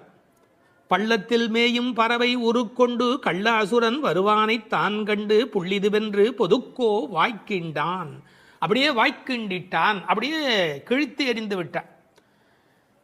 அப்படி அழித்த வரலாற்றை சொன்னவர்கள் பொல்லா அரக்கனை கிள்ளி களைந்தானே என்று ராவணனை கொன்றதை பேசுகிறார்கள். இந்த எழுப்புகிற பெண்கள் இந்த பாடலை எல்லாம் கருத்தை எல்லாம் சொல்லி எழுப்புகிறார்கள். உரை கண்டவர்கள் கேட்டார்கள், பொல்லா அரக்கன் என்று ராவணனை குறிப்பிட்டால் நல்ல அரக்கன் உண்டோ? என்ன நயம் பாருங்கள். உண்டு, அரக்கர் குலத்தில் பிறந்தாலும் விபீஷணன் நல்ல அரக்கன், ராவணனோ பொல்லா அரக்கன். அவனோடு பெரிதாக போர் செய்தார் என்று சொல்ல முடியாதான், கிள்ளி களைந்தார். தமிழில் ஒரு பழக்கம் உண்டு, யாராவது ரொம்ப அலட்சியமாக நினைச்சா என்ன கிள்ளுக்கிறேன்னு நினைச்சுக்கிட்டியா என்று கேட்பார். அப்படி ராவனுடைய தலைகளை ராமன் கிள்ளினானான், கிள்ளி களைந்தானே. அதுக்கு வேற ஒரு பொருள் உண்டு. தன்முனைப்பு உள்ளவர்கள் பரமாத்மாவால் அழிக்கப்படுவார்கள் என்கிற அந்த உணர்வு 10 தலை ஒருவருக்கு உண்டு என்ற கதையை அப்படியே எடுத்துக்கொள்வதை விட, பன்முகமாக ஆசை தலி விரித்து ஆடுகிற போது ஒரு முகமுடைய பரமாத்மா மனதை நாம் ஒருமுகப்படுத்தினால் நமக்கு உள்ளே இருக்கிற பன்முகம் அழிந்து போகும் என்று உருவகமாக எடுத்துக்கொண்டு அனுபவிப்பவர்களும் உண்டு. இப்படி ராவணனை அழித்த வரலாற்றை பேசி கீர்த்திமை பாடிப்போய் பிள்ளைகள் எல்லோரும் பாவை களம் புக்கார். இந்த நெல் பயிரிடுகிற இடத்துக்கு நெற்களம் என்று பெயர். அதுபோல் பாவையின் நோன்பு நோற்கிற இடத்துக்கு பாவைக்களம் என்று பெயர். யாருடைய புகழை பாடுகிறார்கள்? கீர்த்திமை பாடி, ராமன் கண்ணன் இருவருடைய புகழையும் பாடி, கீர்த்தி புகழை பாடி. பிள்ளைகள் எல்லோரும், சின்ன குழந்தைகளாகிய பெண் பிள்ளைகள் எல்லாரும் சேர்ந்து பாவைக்களம் புக்கார். அவங்கெல்லாம் நோன்பு நோக்கிற இடத்துக்கு போய்விட்டார்கள். நான் மட்டும் உனக்காக இங்கே நின்று கொண்டிருக்கிறேன், சீக்கிரம் வாடி என்பது போல் பேசுகிறார்.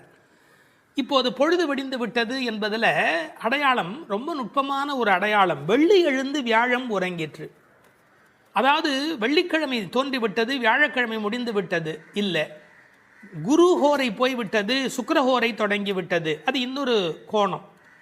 வானியலை பற்றி நன்கு ஆய்வு செய்தவர்கள் ஒரு குறிப்பிட்ட காலத்திலே சுக்கிரனுடைய எழுச்சியும் வியாழனுடைய அந்த இறங்கு முகமும் ஒன்றாக நடக்கும் என்று குறிப்பிடுகிறார்கள். சுஜாதா அவர்கள் இதை வைத்துக்கொண்டு கிபி 885 என்று உறுதி செய்ய முடியும் என்று ஒரு கட்டுரையிலே எழுதியிருக்கிறார்கள். ஆனால் வேறு சிலரோ கிபி 8ஆம் நூற்றாண்டில் ஒரே ஒரு முறை மட்டும் அதிகாலை பொழுதில் சுக்கிரன் எழுவதும் குரு மறைவதும் ஒரே வேளையில் நிகழ்ந்துள்ளது. அது முழு நிலவு நாள், பௌர்ணமி. அந்த நாள் அப்படியே குறிப்பிடுகிறார்கள். அந்நாள் கிபி 731 டிசம்பர் 18 காலை 3:30 முதல் 4 மணி. இதனை அடி ஒற்றி ஆண்டாள் பிறந்தது கிபி 716 ஆடிப்பூரம் என்று கணக்கிட்டிருக்கிறார். பாருங்க எவ்வளவு அழகான ஒரு காலக்கணக்கு. வெள்ளி எழுந்து வியாழன் உறங்கிற்று. புள்ளும் சிலம்பின. முன்னர் ஒரு முறை புள்ளும் சிலம்பின என்ற பாடல் வந்திருக்கிறதே, அதெல்லாம் கூட்டுக்குள்ளே. இப்போ வெளியில் பறவைகள் எல்லா இடங்களிலும் திரிந்து அவை இப்போது சப்தம் எழுப்பி கொண்டிருக்கின்றன. இந்த இடத்துல புள்ளும் சிலம்பியதை பற்றி சொல்லுகிற போது உரையாசிரியர்கள் இதை ஆசிரிய பெருமக்களோடு ஆச்சாரிய பெருமக்களோடு இணைத்து பேசுவது வழக்கம். குயில் அதுபோல சில ஆச்சாரியர்கள், கொக்கு அதுபோல, அன்னம் போல, கருடன் போல என்று பறவையோடு அவர்கள் ஓமிக்கத்தக்கவர்கள். கண்டத்வனியிலே, அதாவது குரல் வளத்திலே அவர்கள் குயில் மாதிரி. ஏகாகிர சிந்தையில், எப்போதும் மனம் ஒருமுகமாக இருத்தலில் கொக்கு போல, கொக்கொக்கு கூம்பும் பருவத்து என்பார் திருவள்ளுவர். சாரத்தை கிரகித்துக் கொள்வதிலே அன்னபக்ஷி போல, அன்னத்தைப் போல. கைங்கரியம் என்ற தொண்டு செய்வதிலே கருட பட்சியைப் போல, பல்லடிமை திறத்தினாலே என்று பறவையை அப்படியே அடியார்களோடு ஒப்பிடுவதும் வழக்கம். போது அறி கண்ணினாய், போதுன்னு சொன்னால் முட்டு என்று பொருள். தமிழ் ஒரு அழகான மொழி. அரும்பு, முகை, முகிழ், மொட்டு, மலர். பாருங்க, மலருடைய பல நிலைக்கும் பேர் இருக்கு, இன்னும் கூட இருக்கு. அதாவது வெளியில் புறப்படுவது அரும்பு, கொஞ்சம் மேலே வந்தால் அது முகை, கொஞ்சம் அது இதழ் திறக்க ஆரம்பித்தா அது முகிழ், அது நல்ல விரிந்து விட்டால் தான் அதுக்கு மலர் அப்படின்னு பேர். ரெண்டுக்கும் நடுவில் இருக்க போது போதுன்னு பேர். அந்த போது அது போன்ற கண்களை உடையவள். அதில் வண்டு உட்கார்ந்திருப்பதை போன்ற கண். ஐயா, வெள்ளையாக கண்ணில் ஒரு பகுதி இருக்குது, கருப்பாக ஒரு பகுதி இருக்குது. அது வெள்ளையாக இருக்கிற மலர், அதன் மேலே கருப்பாக இருக்கிற வண்டு உட்கார்ந்திருக்கிற தன்மையினை போதறி கண்ணினாய் என்ற ஓமையாக குறிப்பிட்டார்கள். குளிக்கிறது எப்படி குளிக்கணுமா? குள்ள குளிர குடைந்து நீர் ஆடு. அப்படி ஆடாதே, பள்ளிக்கிடத்தியோ பாவாய் நீ. இந்த பெண்ணம்பெரிய அப்படிங்கிற ஒரு சொல்லாட்சி உண்டு. அதுபோல குள்ள குளிர என்ற வார்த்தையை பயன்படுத்தினார்கள். நல்லா முங்கி குளிக்க வேணும், குடைந்து நீராட வேண்டும். ஆற்றில், குளத்தில், கிணற்றில் இருந்து நீர் வளம் இருக்கிற இயற்கையை புதுப்பிக்கின்ற அந்த அழகான மழைக்கு பிறகு அந்த குளிக்கிற சுகத்தை இந்த வரியிலேயே கொண்டு வருகிறாள். குள்ள குளிர குடைந்து நீராடாதே பள்ளிக்கிடத்தியோ பாவாய் நீ நன்னாளால். எல்லா நாளுமே நல்ல நாள் தான். ஆனால் இன்றைக்கு கண்ணனுக்கு நாம் பார்க்க போகிற நாள், ஊருக்கு நலம் செய்கிற நாள், உனக்கு நன்மையான நாள். அப்படி இருக்கும்போது நீ படுத்து கிடக்கிறாயே, பள்ளி அறையிலேயே படுத்து கிடப்பவருக்கு பள்ளி கொண்ட பெருமாளை பார்க்கிற பாக்கியம் கிடைக்குமா? அவனை பருகும் சுகம் உனக்கு எப்படி வாய்க்கும்? கள்ளம் தவிர்ந்து கலந்தேலோர் எம்பாவாய்.